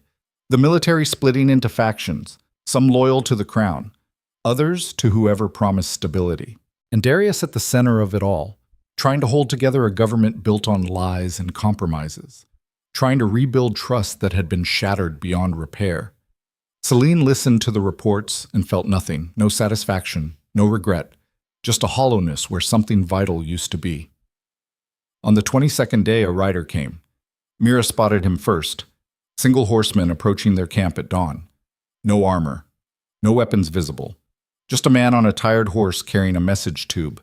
The Shadow Corps surrounded him before he got within 50 yards, bows drawn, knives ready. The rider pulled his horse to a stop and raised both hands. "I'm unarmed. I carry a message for Lady Riverin, from His Majesty." Celine stepped out of the tree line. The rider was young, maybe 20, palace courier based on the uniform. His face was pale, scared, smart kid. He understood he was surrounded by people who could kill him a dozen different ways. "You have 30 seconds, Celine said. "Deliver your message and ride out, or die here. Your choice." The rider's throat worked. He fumbled with the message tube, pulled out a rolled parchment sealed with the royal crest, held it out. Garrett took it, checked for poison, traps, found nothing, handed it to Celine. She broke the seal and read. Darius's handwriting, still neat even under pressure. The message was short. "Celine, the kingdom is falling apart. Cedric's allies have regrouped. They're planning a coup. Strike against the palace in 3 days. I'm outnumbered, outmaneuvered. I need help. Your help. Please, for the kingdom we both served. Come back. Darius." The last word looked like it had been written twice, like he'd started to write something else and changed his mind. Celine folded the parchment, looked at the courier. "Tell the king I received his message. And your response? Tell him I'll think about it." The courier nodded, turned his horse, rode away fast like wolves were chasing him. Maybe they were. Kael waited until the rider disappeared. Then he walked over. "Well?" Celine handed him the message. He read it, passed it to Mira. She read it, passed it to Garrett. He read it, passed it to Finn. When everyone had read it, they all looked at her. Waiting. "This isn't our fight anymore," Celine said. "Darius made his choice. Let him live with it. Cedric's allies take the throne and the kingdom burns," Mira said. "Everyone who helped us. Everyone who stood against corruption. They'll be purged, executed. You know that. Not our problem." "The hell it isn't." Kael's voice was sharp. "We fought for this kingdom, bled for it. You don't get to walk away just because your feelings are hurt." The words hit like a slap. Celine felt heat rise in her chest. Anger, real anger. The first thing she'd felt in 3 weeks that wasn't numbness. "My feelings are hurt?" She stepped toward Kael. "I was dragged through hell, branded a traitor, nearly executed, and the man I trusted most watched it happen. Don't you dare tell me this is about hurt feelings. Then what is it about?" Kael didn't back down. "Pride, revenge, making Darius suffer because he made you suffer? Because that's not justice. That's just petty." Celine's hand went to her knife, pure instinct, violence rising before thought. Garrett stepped between them. "Easy, both of you. We're on the same side. Are we? Celine's voice was ice. Because it sounds like you want me to go back, bow to a king who threw me away, pretend everything's fine. Nobody's saying that, Mira cut in. What we're saying is there are innocent people who'll die if we do nothing. People who had nothing to do with your trial. Who just want to live their lives without warlords and coups and endless violence. Don't they matter? Of course they matter. Then prove it. Go back. Not for Darius. For them. The words landed in Celine's chest like stones. Because Mira was right. She knew it, hated it, but couldn't deny it. Walking away felt like strength, like reclaiming power. But it was really just pain wearing armor. And if she let pain make her decisions, she'd become exactly what Cedric had accused her of being. Someone who put herself above the kingdom. She looked at the faces around her. Kyle, Mira, Garrett, Finn. People who'd followed her through hell not because they wanted glory or power, because they believed in something bigger, justice, honor. The idea that some things were worth fighting for even when the fight hurt. They'd never stopped believing. She had. Somewhere in the black cells and the trial and the betrayal, she'd lost sight of why any of this mattered. Time to find it again. Fine, Celine said. We go back. But not to save Darius. To save the kingdom from men like Cedric, and like Darius. Because a king who can't stand up for justice doesn't deserve a throne. So we're starting a revolution? Finn asked. No, we're finishing one. They rode into the capital at night. Not the main gates. Those were locked down tight. Guards checking every person, every cart. Paranoia had the city by the throat. Instead, they used the old smuggler tunnels that ran under the eastern wall. Kale knew them from the war. Narrow passages that smelled like rot and dead animals. But they worked, got them inside without alerting anyone. The city was different, wrong. Streets that used to bustle with merchants and travelers were empty. Curfew, martial law, soldiers on every corner. The Grand Assembly building had burned. Someone had torched it during the riots. Black skeleton against the night sky. They moved through shadow, avoided patrols, made their way toward the palace district. The palace itself was a fortress. Every entrance guarded, walls reinforced, lights burning in every window. Darius had pulled everyone loyal to him inside, preparing for siege. They stopped in an abandoned building across from the main gate. Used to be a tavern. Now it was rubble and memories. Kale surveyed the palace. 20 guards on the main gate. More on the walls. Archers on the towers. Getting in the front way is suicide. Good thing we're not going in the front way, Celine said. She pulled out a map. Old plans of the palace, dating back 100 years. Before the last renovation. There. Underground passage from the old chapel to the royal quarters. It was sealed during the last expansion, but the foundation's still there. We can breach it. How long? Garrett asked. 2 hours to dig through. Maybe 3. If we're quiet. And if we're not quiet, then we fight our way through and probably die. But at least we'll die doing something instead of hiding in the woods. Finn grinned. I love it when you get inspirational. They split up. Kale and Mira went to gather intelligence, map patrol routes, identify weak points. Garrett and Finn started working on the tunnel breach. Celine stayed behind to coordinate and to think. Because going back into that palace meant facing Darius, meant confronting the man who'd betrayed her and the feelings she'd been trying to bury for 3 weeks. She'd loved him once. Maybe still did. Love didn't die just because trust did. It stuck around like a wound that wouldn't close. Bleeding, infected, killing you slow.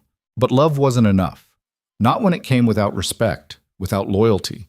Darius had proven that. He'd chosen duty over her, the kingdom over her. And maybe that made him a good king, but it made him a terrible man. So she'd help him survive this coup, save his kingdom one last time, then walk away and never look back. That was the plan anyway. Plans rarely survived contact with reality. 2 hours later, Garrett broke through. The tunnel entrance was behind a collapsed wall in the tavern's cellar. Narrow opening, barely wide enough for one person. It led down into darkness that smelled like earth and old stone. Finn went first. Scout. Make sure the tunnel was clear. He disappeared into the black. 5 minutes passed. 10. Then his whistle echoed back. All clear. They descended single file. Celine brought up the rear. The tunnel was exactly as the old maps showed. Stone walls, low ceiling, water dripping somewhere. It stretched for maybe 200 yards, then stopped at a wall. Not collapsed. Deliberately sealed.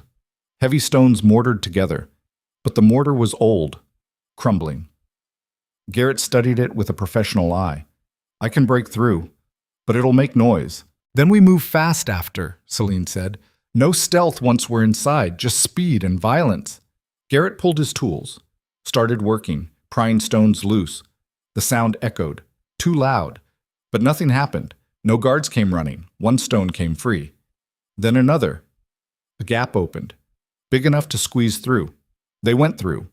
Came out in a storage room beneath the palace. Crates, barrels, dust. Empty. Celine checked the door. Unlocked. They moved into the corridor. Palace basement. Servants' area. Normally bustling with activity. Now deserted. Everyone was upstairs, preparing for war. They climbed stairs, emerged on the ground floor. Still no guards. That was wrong. The palace should have been swarming with security.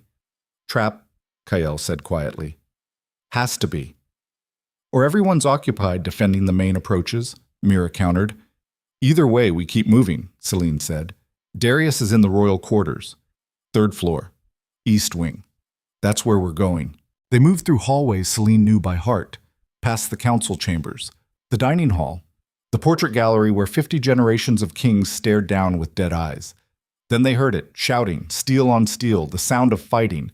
They ran toward it, burst into the grand entrance hall, and stopped.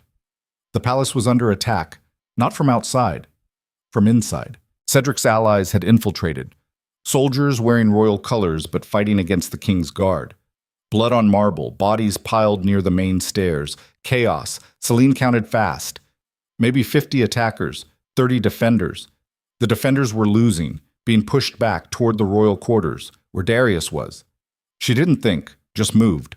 Drew her knife and ran into the fight. Kael cursed and followed, then the others, all of them, crashing into the battle like a hammer. Celine hit the first attacker from behind, knife between the shoulder blades. He dropped. She took his sword, turned, blocked a strike from another attacker, riposted, caught him in the throat. Blood sprayed. The fighting compressed into a nightmare. Bodies pressing together. No room to maneuver, just hack and stab and try not to die. Celine's training took over. Muscle memory from the war years. Move, strike, block, don't stop moving. Kael fought like a demon. His knives flashed. Each strike found flesh. He moved through the press like water. Impossible to pin down. Impossible to stop. Garrett was a force of nature. He didn't need weapons, just grabbed attackers and threw them, broke necks with his bare hands, crushed windpipes. He cleared space through sheer physical presence. Mira fought with surgical precision. Each movement calculated, each strike lethal. She wasted nothing, no energy, no motion, just efficient murder. Finn stayed back, throwing knives, covering angles. He wasn't a frontline fighter, but he kept people off the others' backs, kept them alive. Together they turned the tide. The attackers started breaking, falling back. The defenders rallied, pushed forward, drove the attackers toward the exits. Then the doors at the top of the grand staircase opened. Darius emerged, full armor, sword in hand, blood on his face. He looked like something out of legend, a king from the old stories, the kind who fought beside his soldiers instead of hiding behind them. He saw the fight, saw Celine. Their eyes met across the hall. For 1 second, everything stopped. The noise, the violence, the chaos. Just two people who'd saved each other's lives more times than either could count, staring at each other across a chasm wider than the physical distance. Then Darius raised his sword and charged down the stairs. He hit the attackers like an avalanche. His blade sang. Men died. He fought with a fury Celine had never seen from him. Reckless, desperate, like he had nothing left to lose. Maybe he didn't. The attackers broke completely, ran for the exits. The defenders chased them, cut them down. Within minutes, it was over. Silence fell, broken only by moaning wounded and the sound of blood dripping onto marble. Darius stood in the center of the hall, chest heaving, sword dripping red. He looked at Celine, really looked, like he was trying to memorize her face. "You came back," he said. Don't read too much into it. I'm here for the kingdom, not for you. The words were meant to hurt. They did. Celine saw it in Darius's eyes, but he just nodded. Fair enough. He sheathed his sword. Thank you. For coming. For fighting. I know you didn't have to. No, I didn't. Footsteps echoed from the upper floors. More guards. Officers. They surrounded Darius, checking for injuries, reporting on the battle. 50 attackers dead or captured, 20 defenders dead, dozens wounded. The palace was secure. For now. But everyone knew this wasn't over. This was a probe, a test. The real attack would come soon. Darius dismissed his officers. Turned back to Celine. We need to talk. Privately. No. Anything you say to me, you say in front of my people. Darius glanced at the Shadow Corps, then nodded. All right, follow me. He led them to the war room. Small chamber off the main council hall. Maps covered the walls. Troop positions, supply lines, strategic assessments. Darius stood behind the table, looked exhausted. Older than his years, like the crown had aged him a decade in 3 weeks. Cedric's allies control half the military, he said without preamble. They've seized arsenals in 3 cities, blocked roads, cut supply lines. In 2 days, maybe 3, they'll march on the capital. 20,000 soldiers. I have 8,000. We can't win. Surrender then, Kael said. Save lives. Darius's eyes flashed. And let them install a puppet king? Let Cedric's network take control? Everything we exposed was for nothing. I won't do that. Then you'll die, Mira said. Your men will die. The city will burn. All for pride. Not pride. Principle. Darius's voice was steel. This kingdom is built on laws. Justice. If we abandon that, we're no better than Cedric. No better than any warlord who takes what he wants through force. Noble words, Celine said. But words don't stop arrows. Then what does? Strategy, intelligence, disruption. You can't match them in numbers, but you don't have to. You just have to make their numbers irrelevant. How? Celine stepped to the map, studied the troop positions. The rebel army was staging in the north. 3 main camps, supplies coming up through the mountain passes. You hit their supply lines, she said. Here. And here. Small strikes. Fast. Make them worry about their rear. Force them to split their forces. Slow their advance. That buys days at best, Darius said. Not enough. Days are enough if you use them right. Celine pointed to the capital. You fortify the city, not the whole thing, just the core. Palace district, government buildings, essential infrastructure. Make it a fortress. Let them come. Make them bleed for every street. Urban warfare favors defenders, Garrett added. Narrow streets. Buildings. Ambush points. Their numbers become a liability.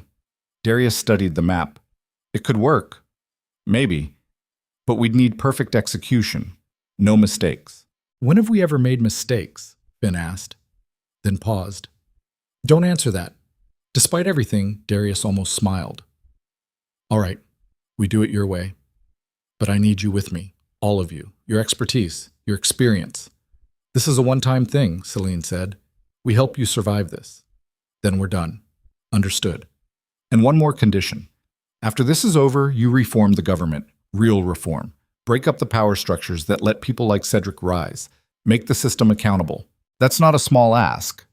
No, it's not. But it's necessary. Otherwise, we're just delaying the next Cedric, the next corruption, the next betrayal. You want our help? That's the price. Darius looked at her. Something shifted in his eyes. Respect, maybe. Or recognition that she wasn't the same woman who'd been dragged before his throne. Done, he said. We survive this. I'll tear the whole system down and build something better. In writing. Darius pulled a piece of parchment, wrote quickly, signed it, sealed it with his ring, handed it to Celine. In writing, she read it, nodded, put it in her belt. All right, she said, let's save your kingdom. Both some. They worked through the night. Kael took command of the guerrilla strikes, selected teams, planned routes, identified targets. By dawn, he had 20 units ready to move. Small groups, fast, lethal. Mira organized the city defenses, barricades, choke points, evacuation routes for civilians. She turned the capital into a maze designed to swallow an army. Garrett handled weapons and supplies, made sure every defender had what they needed: arrows, oil, stones for dropping on attackers, tools for making the enemy's life miserable. Finn ran intelligence, interrogated captured attackers, built profiles on the rebel commanders, found weaknesses, exploited them. And Celine coordinated it all: the pieces, the plans, the timing. She'd done this before during the war, turned chaos into strategy, made impossible odds survivable. Darius watched her work, didn't interfere, didn't question, just let her do what she did best. By the second day, the city was ready. By the third day, the rebel army arrived. They came at dawn. 20,000 soldiers, 3 full legions. They spread across the fields north of the city like a plague, banners flying, drums beating. The sound rolled across the land like approaching thunder. Celine stood on the palace walls, watching them come, feeling that old familiar tightness in her chest. Fear, excitement, the mix that happened before battle. When you knew people were going to die and some of them might be you, she'd miss this. The clarity, the focus. In battle, everything was simple: kill or be killed. No politics, no betrayal, just survival. Darius joined her on the wall, stood beside her, close enough to touch but careful not to. 20,000, he said. Looks like more. It always does. They're here for blood, mine specifically. Then don't give it to them. I'll try. They stood in silence, watching the army deploy. Form ranks. Prepare for assault. Celine, Darius said quietly, if we don't survive this... Don't, she cut him off. Don't do the deathbed confession thing. It's beneath you. I need to say this. No, you don't. You made your choice. I made mine. That's all there is. Darius's jaw clenched. Fine. But know this. Everything I did because I thought it was right. Not because I didn't care about you. I've always cared. Too much, maybe. Caring isn't enough. I know. I learned that too late. The rebel army started moving, advancing toward the city, a wave of steel and flesh. Here they come, Celine said. Darius drew his sword. Stay alive, please, you too. They went to their positions. Darius to lead the defenders, Celine to coordinate the response. The Shadow Corps spread throughout the city, ready. The rebels hit the outer defenses at mid-morning. It was brutal. They came in waves, trying to overwhelm through numbers. But the narrow streets and prepared defenses slowed them, chewed them up. Archers on rooftops, barricades, oil fires. The city became a killing ground. The rebels adapted, started using siege equipment, rams, towers. They pushed deeper, block by block, paying for every foot in blood. By noon, they'd taken the outer districts. By afternoon, they were pressing toward the palace. Celine moved through the fighting, directing troops, plugging gaps, keeping the defense coherent. She fought when she had to, killed when necessary, but mostly she commanded. That was her strength. Seeing the whole battlefield, making decisions that kept people alive. The sun started to set. The fighting intensified, both sides exhausted but neither willing to break. Then Kael's guerrilla teams hit.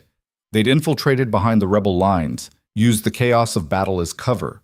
Now they struck. Supply depots burned, command posts destroyed, officers assassinated. Confusion rippled through the rebel army. The advance stalled. The defenders pushed back. For a moment, it looked like they might actually win. Then horns sounded from the north. Celine's blood went cold. She ran to the palace walls, looked out, and saw what she'd feared. Reinforcements. Another 10,000 soldiers. Fresh, rested. Marching toward the city. They'd been held in reserve, waiting for this moment when the defenders were exhausted, when victory seemed possible. Then they'd strike and break everything. Celine's mind raced, calculating, running scenarios. They couldn't fight 30,000, not even with perfect strategy. The numbers were too overwhelming. They'd lost. She turned to find Darius. Tell him. Start evacuation. Save who they could. But Darius was already there, standing behind her, looking at the reinforcements. His face was stone. It's over, he said. Isn't it? Yes. We could surrender, save lives. I could... No! Celine's voice was hard. You surrender and they kill you anyway. Make an example. Then they purge everyone who stood with you, everyone who believed in change. Your death means nothing if the people who follow you die too. Then what do? We fight. To the last. Make it cost so much they'll think twice before trying again. That's suicide. I know. Darius looked at her, really looked. And something in his eyes broke, all the walls, all the control, gone. Just raw honesty. I don't want to die without telling you the truth, he said. I loved you, love you, have for years, but I was too much of a coward to say it, too afraid of what it would mean, what it would cost. And that cowardice cost me everything that mattered. Celine felt something crack in her chest. The armor she'd built, the walls she'd maintained, they fractured under the weight of words she'd wanted to hear for so long. But it was too late. They were out of time, out of options. Death was coming, and declarations of love couldn't stop it. I know, she said. I've always known. Then why didn't you? Because you're a king, and kings don't get to choose love over duty. I learned that, accepted it, moved on. Did you? Move on? The question hung between them. The honest answer would hurt, but they were dying anyway. Might as well die honest. No, Celine said. I didn't. I tried. But you don't move on from someone who becomes part of you. You just learn to live with the wound. Darius stepped closer. His hand found hers, held it. We're going to die here. Probably. Any regrets? Thousands. But none of them matter now. The reinforcements were close, minutes away from joining the battle, minutes away from ending everything. Celine looked at Darius, at this man she'd saved and loved and hated and saved again. This man who'd broken her heart and rebuilt it and broken it again. If we're dying anyway, she said, let's make it count. Darius squeezed her hand. Together? Together. They turned toward the battle, raised their weapons, prepared for the end. And then a horn sounded from the south, different tone, different rhythm. Everyone stopped fighting, turned, stared. From the southern road came an army, banners flying, but not rebel banners, northern banners. The Lord Cedric had claimed were ready to rebel. They were here, but they weren't attacking the city, they were attacking the rebels. 20,000 fresh soldiers hitting the rebel rear, crushing them between two forces. The rebels tried to reform, failed, started breaking. Celine couldn't breathe, couldn't process what she was seeing. The Northern Lords were supposed to be enemies. That was Cedric's whole plan, the threat he'd used to manipulate Darius. But they weren't enemies, they were allies. Someone had convinced them, brought them here, turned Cedric's lie into truth in reverse. Celine looked at Darius. He looked just as shocked. Did you do this? She asked. No, I didn't even know they were coming. Then who? A figure appeared on the wall beside them. Lady Cassandra Thorne, wrapped in travel-stained clothes, exhausted, triumphant. I did, Cassandra said. Spent 3 weeks riding north, showing them Cedric's journal, proving the rebellion threat was fake, convincing them that the real enemy was Cedric's network, not the crown. They were furious, wanted blood. I just pointed them in the right direction. Celine felt relief crash over her like a wave. They weren't going to die. They'd won. Against impossible odds, they'd actually won. The battle turned into a rout. The rebels broke completely, ran. The defenders and northern lords hunted them down. By nightfall, it was over. 30,000 rebels dead or captured. The coup crushed. Cedric's network destroyed. The kingdom survived. Celine sat on the palace steps, covered in blood and ash and exhaustion, watching the sun set over a city that was broken but breathing. Darius sat beside her, just as wrecked, just as alive. We did it, he said. Cassandra did it. We just didn't die. Close enough. They sat in silence, too tired to move, too wrung out to feel anything but numb. Celine, Darius said, about what I said before, about loving you. Don't. I need to finish this. I love you, that's not changing. But I'm still a king, still have duties, still have a kingdom to rebuild. And I understand if you can't live with that, if you need to walk away. But I'm asking you not to. I'm asking you to stay. Help me build something better, together. Celine looked at him, at this man who'd hurt her and saved her and hurt her again, who'd chosen duty over her and would probably do it again because that's what kings did. She should say no, should walk away, protect herself. But she was tired of protecting herself, tired of running, tired of letting pain make her decisions. Maybe it was time to be brave in a different way. Not the bravery of battle, the bravery of staying, of trusting, of building instead of destroying. All right, she said, I'll stay, but on my terms. I'm not your subject, not your servant. I'm your equal, your partner. And if you ever throw me away again, I'll burn your kingdom to ash myself. Darius smiled. It was small, fragile, but real. Deal. He held out his hand. Selene took it. They sat together on the palace steps. Two people who'd been through hell and come out scarred but surviving, ready to build something new from the ashes of everything that had burned. The kingdom stretched before them, broken, bleeding, but alive. And for the first time in months, Selene felt something that wasn't pain or rage or numbness. Hope. Small. Cautious. But there, it would have to be enough. Behind them, the palace doors opened. Officers and advisors spilled out, demanding attention, requiring decisions. The work of rebuilding was already beginning. Darius stood, helped Selene to her feet. Ready? No, but let's do it anyway. They walked back into the palace, side by side, equals, partners. The war was over, but the real fight was just beginning. The palace smelled like death and smoke for 3 days after the battle. Bodies in the courtyard waiting for burial, blood staining marble that would never quite come clean, broken windows, scorched walls, the physical scars of war written into stone and wood, and the faces of people who'd survived. Selene walked through it all like a ghost, checking defenses, organizing relief efforts, making sure the wounded got treatment and the dead got dignity. The work was endless, brutal, and necessary, because this was what came after. Not glory, not celebration, just the grinding labor of putting broken things back together, knowing they'd never be whole again. On the 4th day, they brought Cedric to trial. Not the grand spectacle from before. No packed galleries. No theatrical accusations. Just a small chamber. A handful of witnesses. The king. And the man who'd tried to destroy everything. Cedric looked smaller now. Thinner. Prison had stripped away the polish and revealed the framework underneath. Sharp bones. Hollow eyes. He'd aged a decade in 3 weeks. Fear and isolation burned through a man faster than fire. He sat in chains. Not the ceremonial kind for show. Real iron. Heavy. The kind that left marks. Darius sat across from him. No throne. Just a chair. No crown. Just a man tired of games. Selene stood beside the king. Witness. Guard. Partner. The role was still being defined. Still uncomfortable. But it was hers.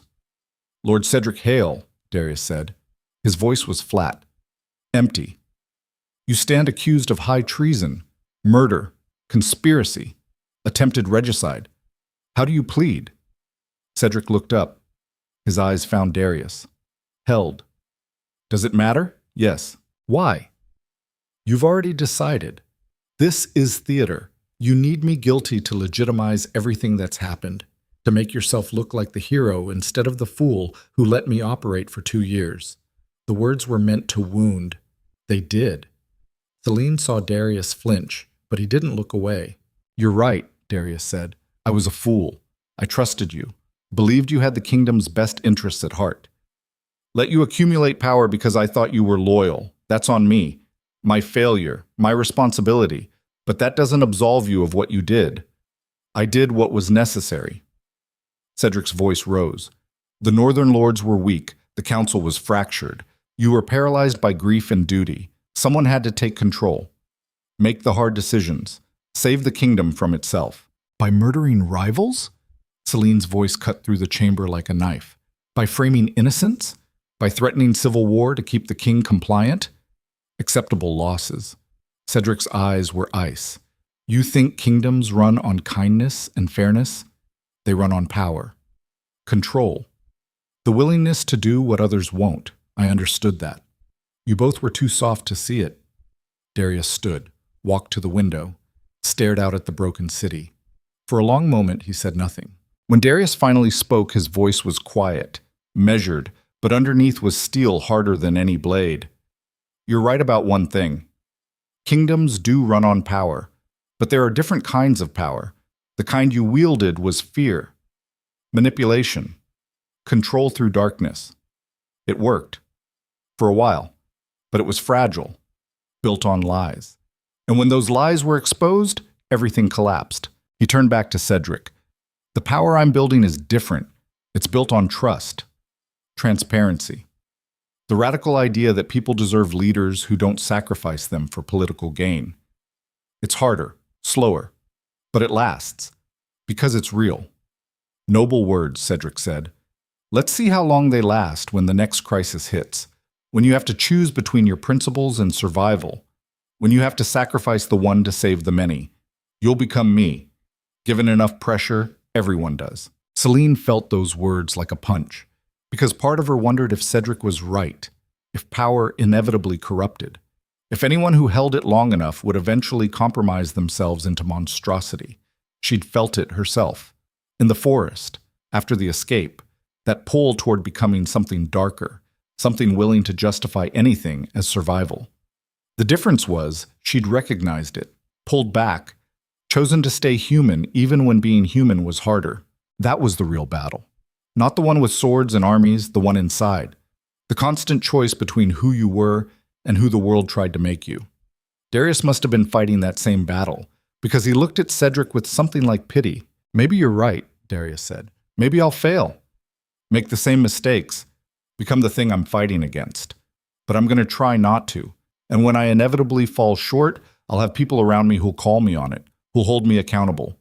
People like Celine. That's the difference between us. You isolated yourself, surrounded yourself with yes men and sycophants. I'm choosing different, Cedric laughed. It was a bitter sound. We'll see.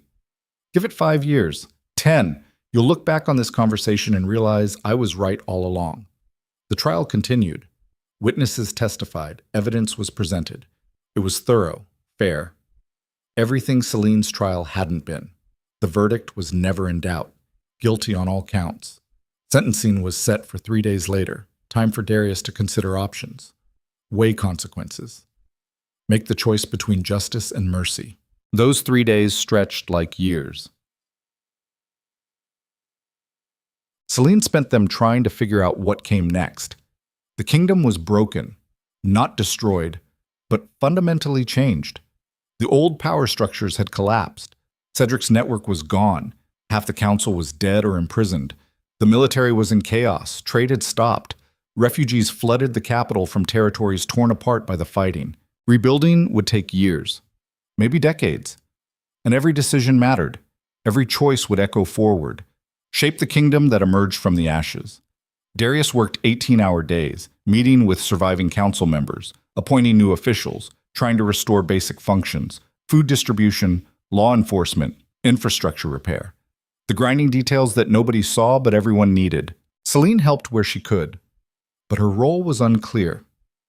She wasn't nobility anymore, wasn't military, wasn't official anything. Just a woman with skills and history and a relationship with the king that nobody quite understood, including her. On the second night, she found Darius in the palace library, alone, surrounded by books on governance and law. He looked exhausted, haunted. You should sleep, Celine said. Can't. Too much to do. It'll be there tomorrow. Will it? Darius looked up. His eyes were bloodshot. Every day I find new problems, new damage, new systems that don't work anymore. It feels like I'm bailing water from a sinking ship with a spoon. Then get more spoons. Delegate. Trust people. I did that with Cedric. Look how that turned out. Cedric was different. He wanted power for himself. Find people who want to serve, who believe in something bigger. They exist. How do I tell the difference? How do I know who to trust? You don't.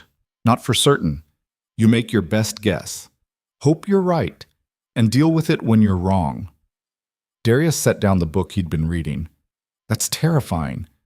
Welcome to leadership. It's all terrifying. You just hide it better than most. He almost smiled. Then the expression died. I have to sentence Cedric tomorrow.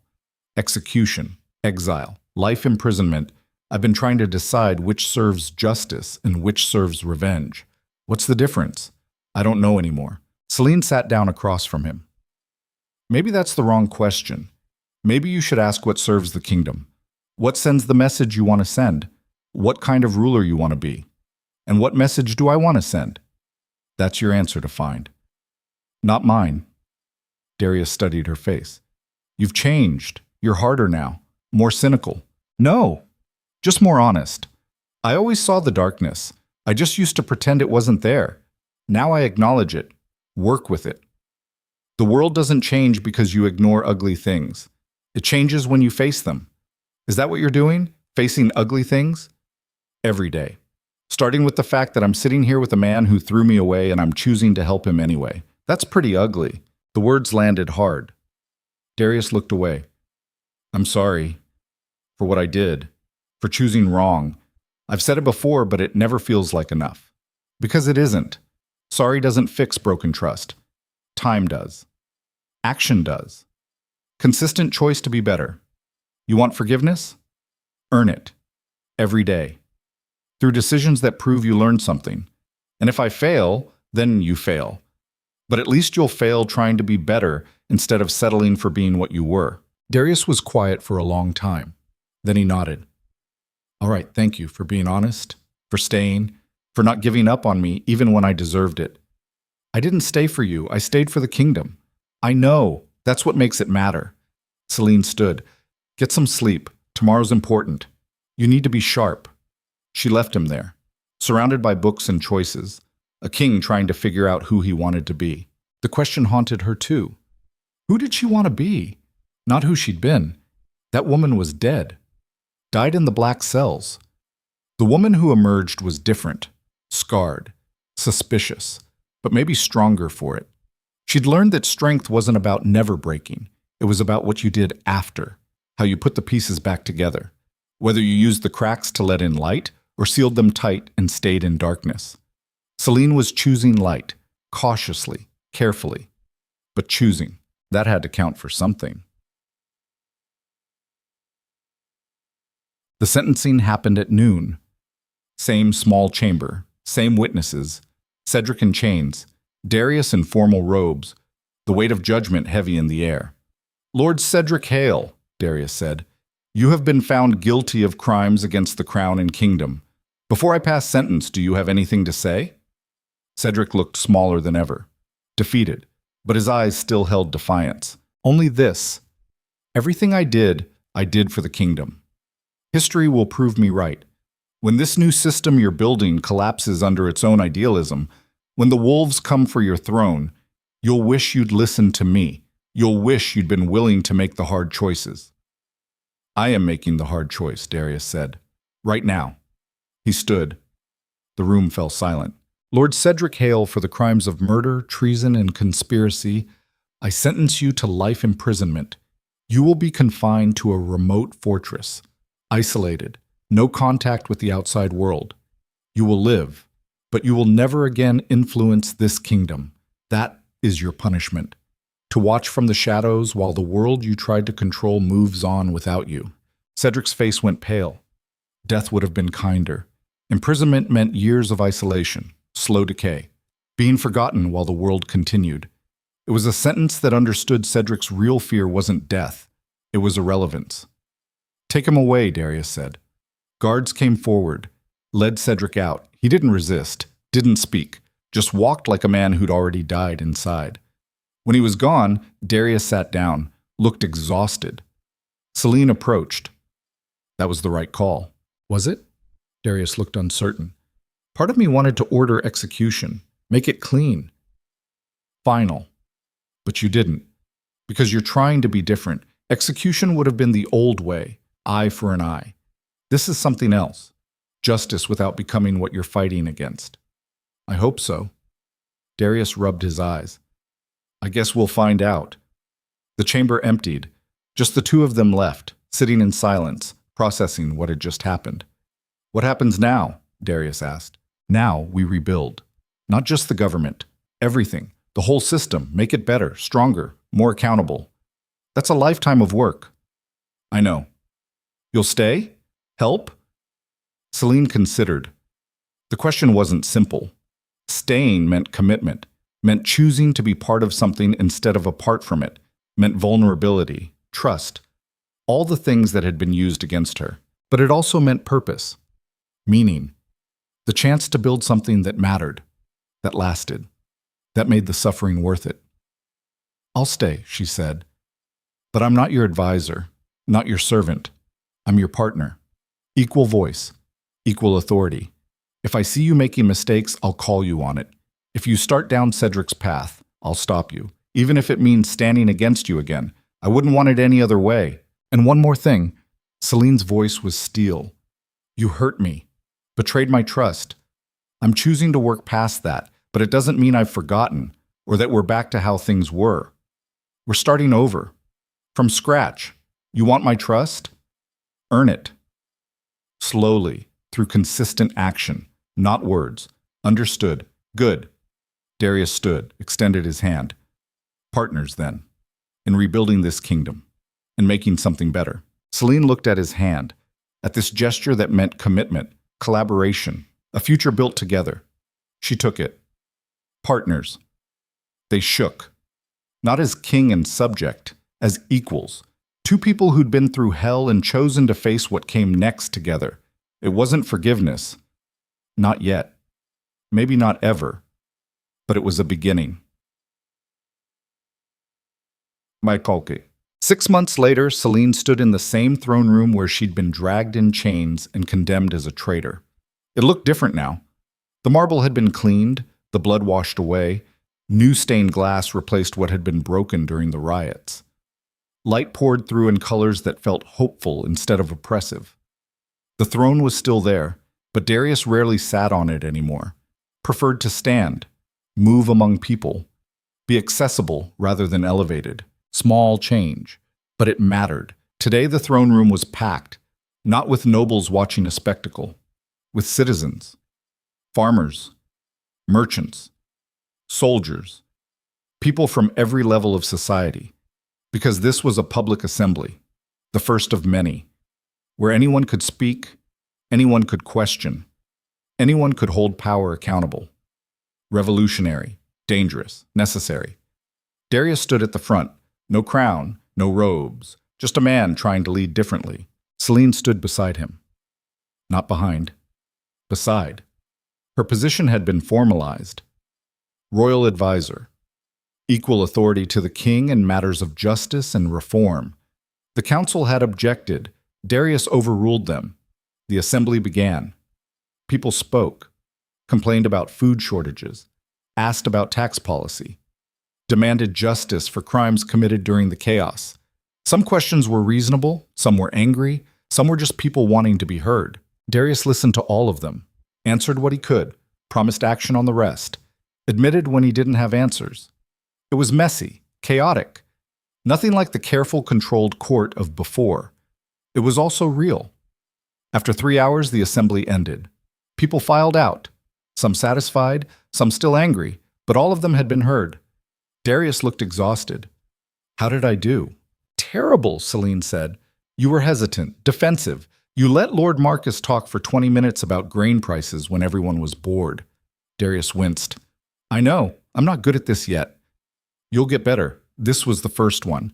By the 100th, you'll be a natural, assuming we make it to 100. Half the council wants to end these assemblies, says they're undermining royal authority. They are. That's the point. They're also calling for your removal, saying you have too much influence, that you're manipulating me. Are you? Being manipulated? No, then let them talk. Prove them wrong through action. Lady Cassandra approached. She'd been appointed to the new council, reformed and expanded to include voices that had been excluded before. She looked pleased. "That went well," Cassandra said. "Chaotic, but well. People are talking, feeling heard. That's progress. A recipe for disaster," Darius muttered. "Half those people want things I can't deliver. The other half want things that contradict each other." "Welcome to democracy," Celine said. "It's supposed to be messy. I preferred clear hierarchies. You preferred people not questioning you." "That's different." Cassandra smiled. "She's right. And you know it. This is better. Harder, but better." The three of them walked through the palace, discussing plans. Next assembly. Policy changes. How to handle the Northern Territories still recovering from the war. It was good. This partnership, this collaboration, different people with different perspectives working towards something bigger than themselves. Celine had never felt more useful, more purposeful, also more terrified. Because every day she saw how fragile this was, how easily it could collapse, how many people wanted to return to the old ways, to comfort, to certainty, to systems that didn't require constant vigilance and participation. Building something better was exhausting. It required faith that people were capable of growth, of learning, of choosing justice over convenience. Some days Celine believed it, some days she didn't. But she kept showing up, kept working, kept choosing to believe that small actions accumulated into change. That was all anyone could do. That night, Celine found Darius on the palace walls. Same spot where they'd watched the rebel army approach months ago. He stood alone, staring at the city. She joined him, said nothing, just stood. "I think about Cedric sometimes," Darius said after a while. "Wonder if he was right. If I'm being naive, if this new system will collapse and everything will have been for nothing." "Maybe it will," Celine said. "Maybe we're building something that can't last. But at least we tried. At least we chose to believe people deserve better than lies and manipulation. Does that make it worth it, if it fails? I don't know. Ask me in 10 years. Darius smiled. It was small, tired, but genuine. "You've become quite the philosopher. I've had time to think. Imprisonment and war have a way of clarifying priorities. What are your priorities now?" Celine considered truth, justice. Making sure what happened to me doesn't happen to anyone else. Building systems that protect people instead of sacrificing them. Those are good priorities. What are yours? The same. Plus one more. Darius looked at her. Not king to advisor, man to woman. Making sure you know I'm sorry. Every day.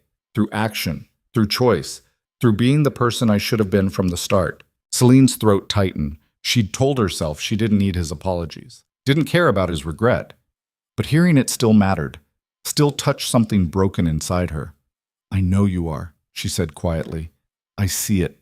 In the assemblies, in how you listen, in how you're trying to be different. It doesn't erase what happened, but it matters. Will you ever forgive me?" The question hung between them. Heavy, honest. Celine thought about forgiveness, what it meant, what it cost, whether it was even possible when trust had been so thoroughly destroyed. She'd been angry for so long, used rage as fuel, as armor.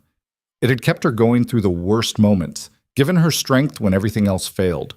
But rage was exhausting, corrosive. It ate away at everything it touched. Eventually you had to let it go or let it consume you. Maybe forgiveness wasn't about forgetting or excusing. Maybe it was just choosing to stop letting the past poison the present, choosing to move forward, to build, to hope. "I'm working on it," Celine said. "Some days are easier than others, but I'm trying. That's all I can promise. That's enough." They stood together, watching the city.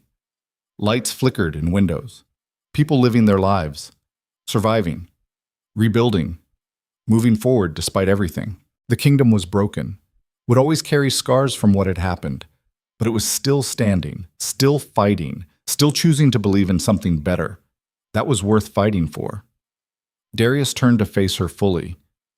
"I need to ask you something, and you need to know it's not a royal decree, not an order, just a question from someone who cares about you." Celine tensed. "All right, marry me." The words hit like thunder. Celine's breath caught. Her mind raced. Marriage to a king, to the man who'd betrayed her, to the person she was cautiously learning to trust again. It was insane, impossible, too fast, too complicated. It was also everything she'd wanted years ago before everything fell apart. "Why?" she asked. "Why now?" "Because I love you. Because I want to build this kingdom with you as my equal. Not just in title, in reality. Because I'm tired of pretending what we have is just professional. It's not. It never was.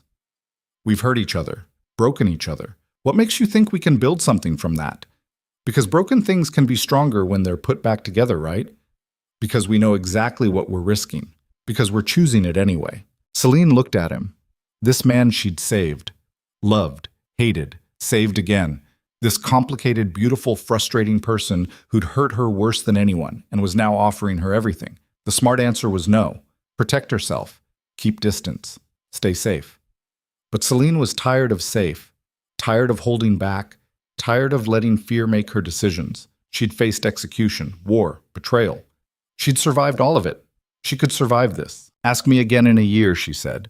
If we make it that long without killing each other, if we build something real, if trust grows instead of breaks, ask me then and I'll give you a real answer. Darius looked disappointed, then nodded. Fair enough. A year it is. And Darius? One more thing. Yes? Stop calling me lady. I'm not nobility anymore. Just Celine. Just Celine, then. He smiled. Though there's nothing just about you. Despite everything, Celine smiled back. Flattery won't make the year go faster. Worth a try. They stood together on the walls.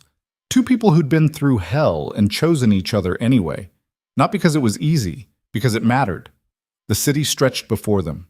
Broken. Rebuilding. Hopeful. Like them. 1 year later to this day, Celine stood in the same throne room again. It was fuller now, packed with citizens, nobles, soldiers, merchants, the new council, representatives from territories across the kingdom, people who'd come to witness something unprecedented, a coronation. But not the traditional kind. Darius stood at the front, full royal regalia, crown, robes, every inch the king, but his face held nervous energy, like he was about to do something terrifying and couldn't wait. Celine walked down the center aisle. She wore deep blue, not white. She was nobody's virgin sacrifice, not red. She wasn't anyone's conquest. Blue. The color of trust, loyalty, strength. She reached the front, stood facing Darius, the entire kingdom watching. The ceremony was short, simple. No endless protocols, no theatrical gestures, just two people making promises to each other and to the kingdom they served. Darius spoke first. His voice carried through the hall. Celine Rivarin, you saved my life twice.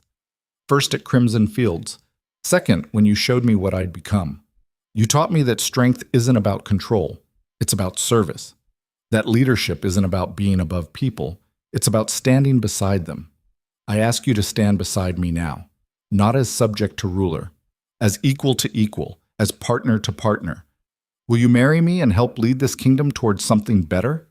Celine felt tears threaten, pushed them back, kept her voice steady. Darius Valamont, you hurt me, broke my trust, threw me away when keeping me was hard. I should hate you for that. Part of me still does, but you've spent a year proving you learned something, proving you're willing to be better. That matters. So yes, I'll marry you, I'll stand beside you, I'll help build this kingdom. But know this, if you ever betray me again, if you ever choose convenience over justice, if you ever become the thing we're fighting against, I'll stop you myself. That's my vow. Darius smiled. That's the only vow I want. The officiant stepped forward, blessed them in traditional words, then added new ones, crafted specifically for this ceremony. May you rule with wisdom. May you choose truth over comfort. May you remember that crowns are responsibilities, not privileges. May you build something worthy of the people you serve. He placed a second crown on Celine's head, not identical to Darius's, different, but equal, twin symbols of shared power. The crowd erupted, cheering, crying, celebrating. Celine and Darius turned to face them. King and queen, partners, equals. It wasn't a fairy tale. Real life never was. They'd still fight, still disagree, still hurt each other in small ways and have to work through it, but they'd do it together, as partners, building something better than what came before. That was enough, more than enough. The celebration lasted 3 days. Food, music, stories shared across class lines. The entire kingdom taking a breath, acknowledging how far they'd come. On the third night, Celine found herself back on the palace walls, looking out at the city, at the kingdom she'd saved, lost, saved again. Darius joined her. They'd stolen away from the festivities, needed a moment of quiet. We did it, Darius said. We survived. Built something new, proved Cedric wrong. Did we? Celine asked. Or did we just delay the inevitable? There'll be others like him. Other people who want power, who'll try to tear down what we're building, probably. But that's why we built accountability into the system, why we have assemblies, councils, checks and balances, so no one person can accumulate that much control again. You have faith in systems. I have faith in people. We need both. Celine leaned against the stone, felt the solidity, the permanence. This palace had stood for centuries, would stand for centuries more. Governments would rise and fall, kings would come and go. But the stones remained. Maybe that was the lesson. Nothing lasted forever. Not power, not systems, not even love. Everything was temporary, fragile, subject to entropy and time. But that didn't make it meaningless. It made it precious, worth fighting for, worth protecting. What are you thinking? Darius asked. That we're going to fail. Eventually. Make mistakes. Hurt people despite our best intentions. The system we're building will have flaws. Probably collapse someday. Cheerful thoughts for a wedding night. But that's okay. Because we're trying. We're choosing to believe people deserve better. To build something that protects instead of exploits. Even if it's imperfect. Even if it doesn't last forever. The trying matters. Darius took her hand. You're right. As always, I'm not always right. I'm just honest about uncertainty. They stood together, watching their kingdom, their responsibility, their shared burden and shared hope. Tomorrow would bring new problems, new challenges, new people trying to tear down what they'd built. But tonight they had this moment, this peace, this hard-won victory. It would have to be enough. And somehow, miraculously, it was. Wait. Years passed. The kingdom changed. Slowly, painfully. 2 steps forward, 1 step back. But it changed. The assemblies became tradition. People expected to be heard, demanded accountability, participated in governance instead of being ruled. The council expanded, included voices that had been excluded. Women, commoners, regional representatives. The old nobles hated it, but they adapted or were replaced. The military reformed. Promotion based on merit instead of birth, oversight to prevent coups, integration of the Shadow Corps as official special forces. Kale led them. Mira trained new recruits. Garrett designed defenses. Finn ran intelligence. Trade recovered. Roads rebuilt. Cities grew. The economy adapted to new realities. Not without pain. But it adapted. And through it all, Celine and Darius ruled together, fighting, compromising, learning, growing. They had children, 3 of them, taught them that crowns were responsibilities, not privileges. That power existed to serve, not to dominate. That justice mattered more than convenience. The children grew up different from their parents, raised in a kingdom that valued transparency over secrecy, participation over obedience. They would face their own challenges, make their own mistakes, build their own futures, but they'd do it with better foundations. On Celine's 50th birthday, she stood in the throne room one last time. The room had changed again. The throne was gone, replaced with a circular table, where the king and council sat together, where decisions were made collaboratively. Darius sat across from her, gray in his beard now, lines around his eyes, but still strong, still fighting, still trying to be better. Time to retire, he said. Let the next generation take over. We've done our part. Have we? Celine asked. Done enough? We've done what we could. That's all anyone can do. Celine looked around the room, at the place where she'd been condemned, where she'd been crowned, where she'd spent decades building something that mattered. It wasn't perfect. The kingdom still had problems, inequality, corruption, violence, all the things that plagued human society. But it was better. Demonstrably better. People had rights now, voice, agency.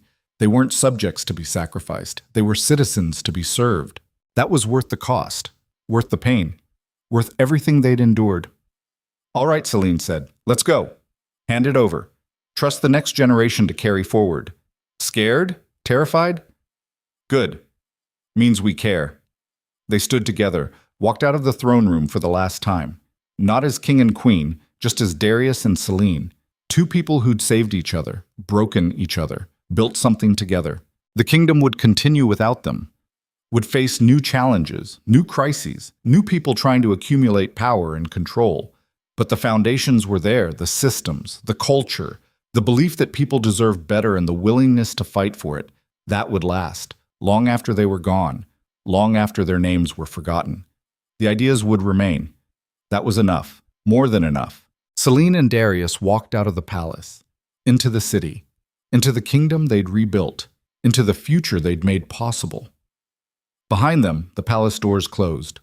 Ahead, the world waited. And for the first time in years, Selene felt something she'd thought was lost forever. Peace. Not the absence of conflict, the presence of purpose. The knowledge that she'd fought for something that mattered, that her suffering hadn't been meaningless, that from the ashes of betrayal and pain, something good had grown. She'd been dragged across marble floors, branded a traitor, nearly executed, but she'd survived, fought back, changed a kingdom. The scars remained, would always remain. But they didn't define her anymore. She was Selene Raverin, the woman who'd been broken and rebuilt herself stronger. The queen who'd stood beside a king and reminded him that crowns were meant to serve, not to rule. The woman who'd saved a kingdom by refusing to stay silent. That was enough. That was everything.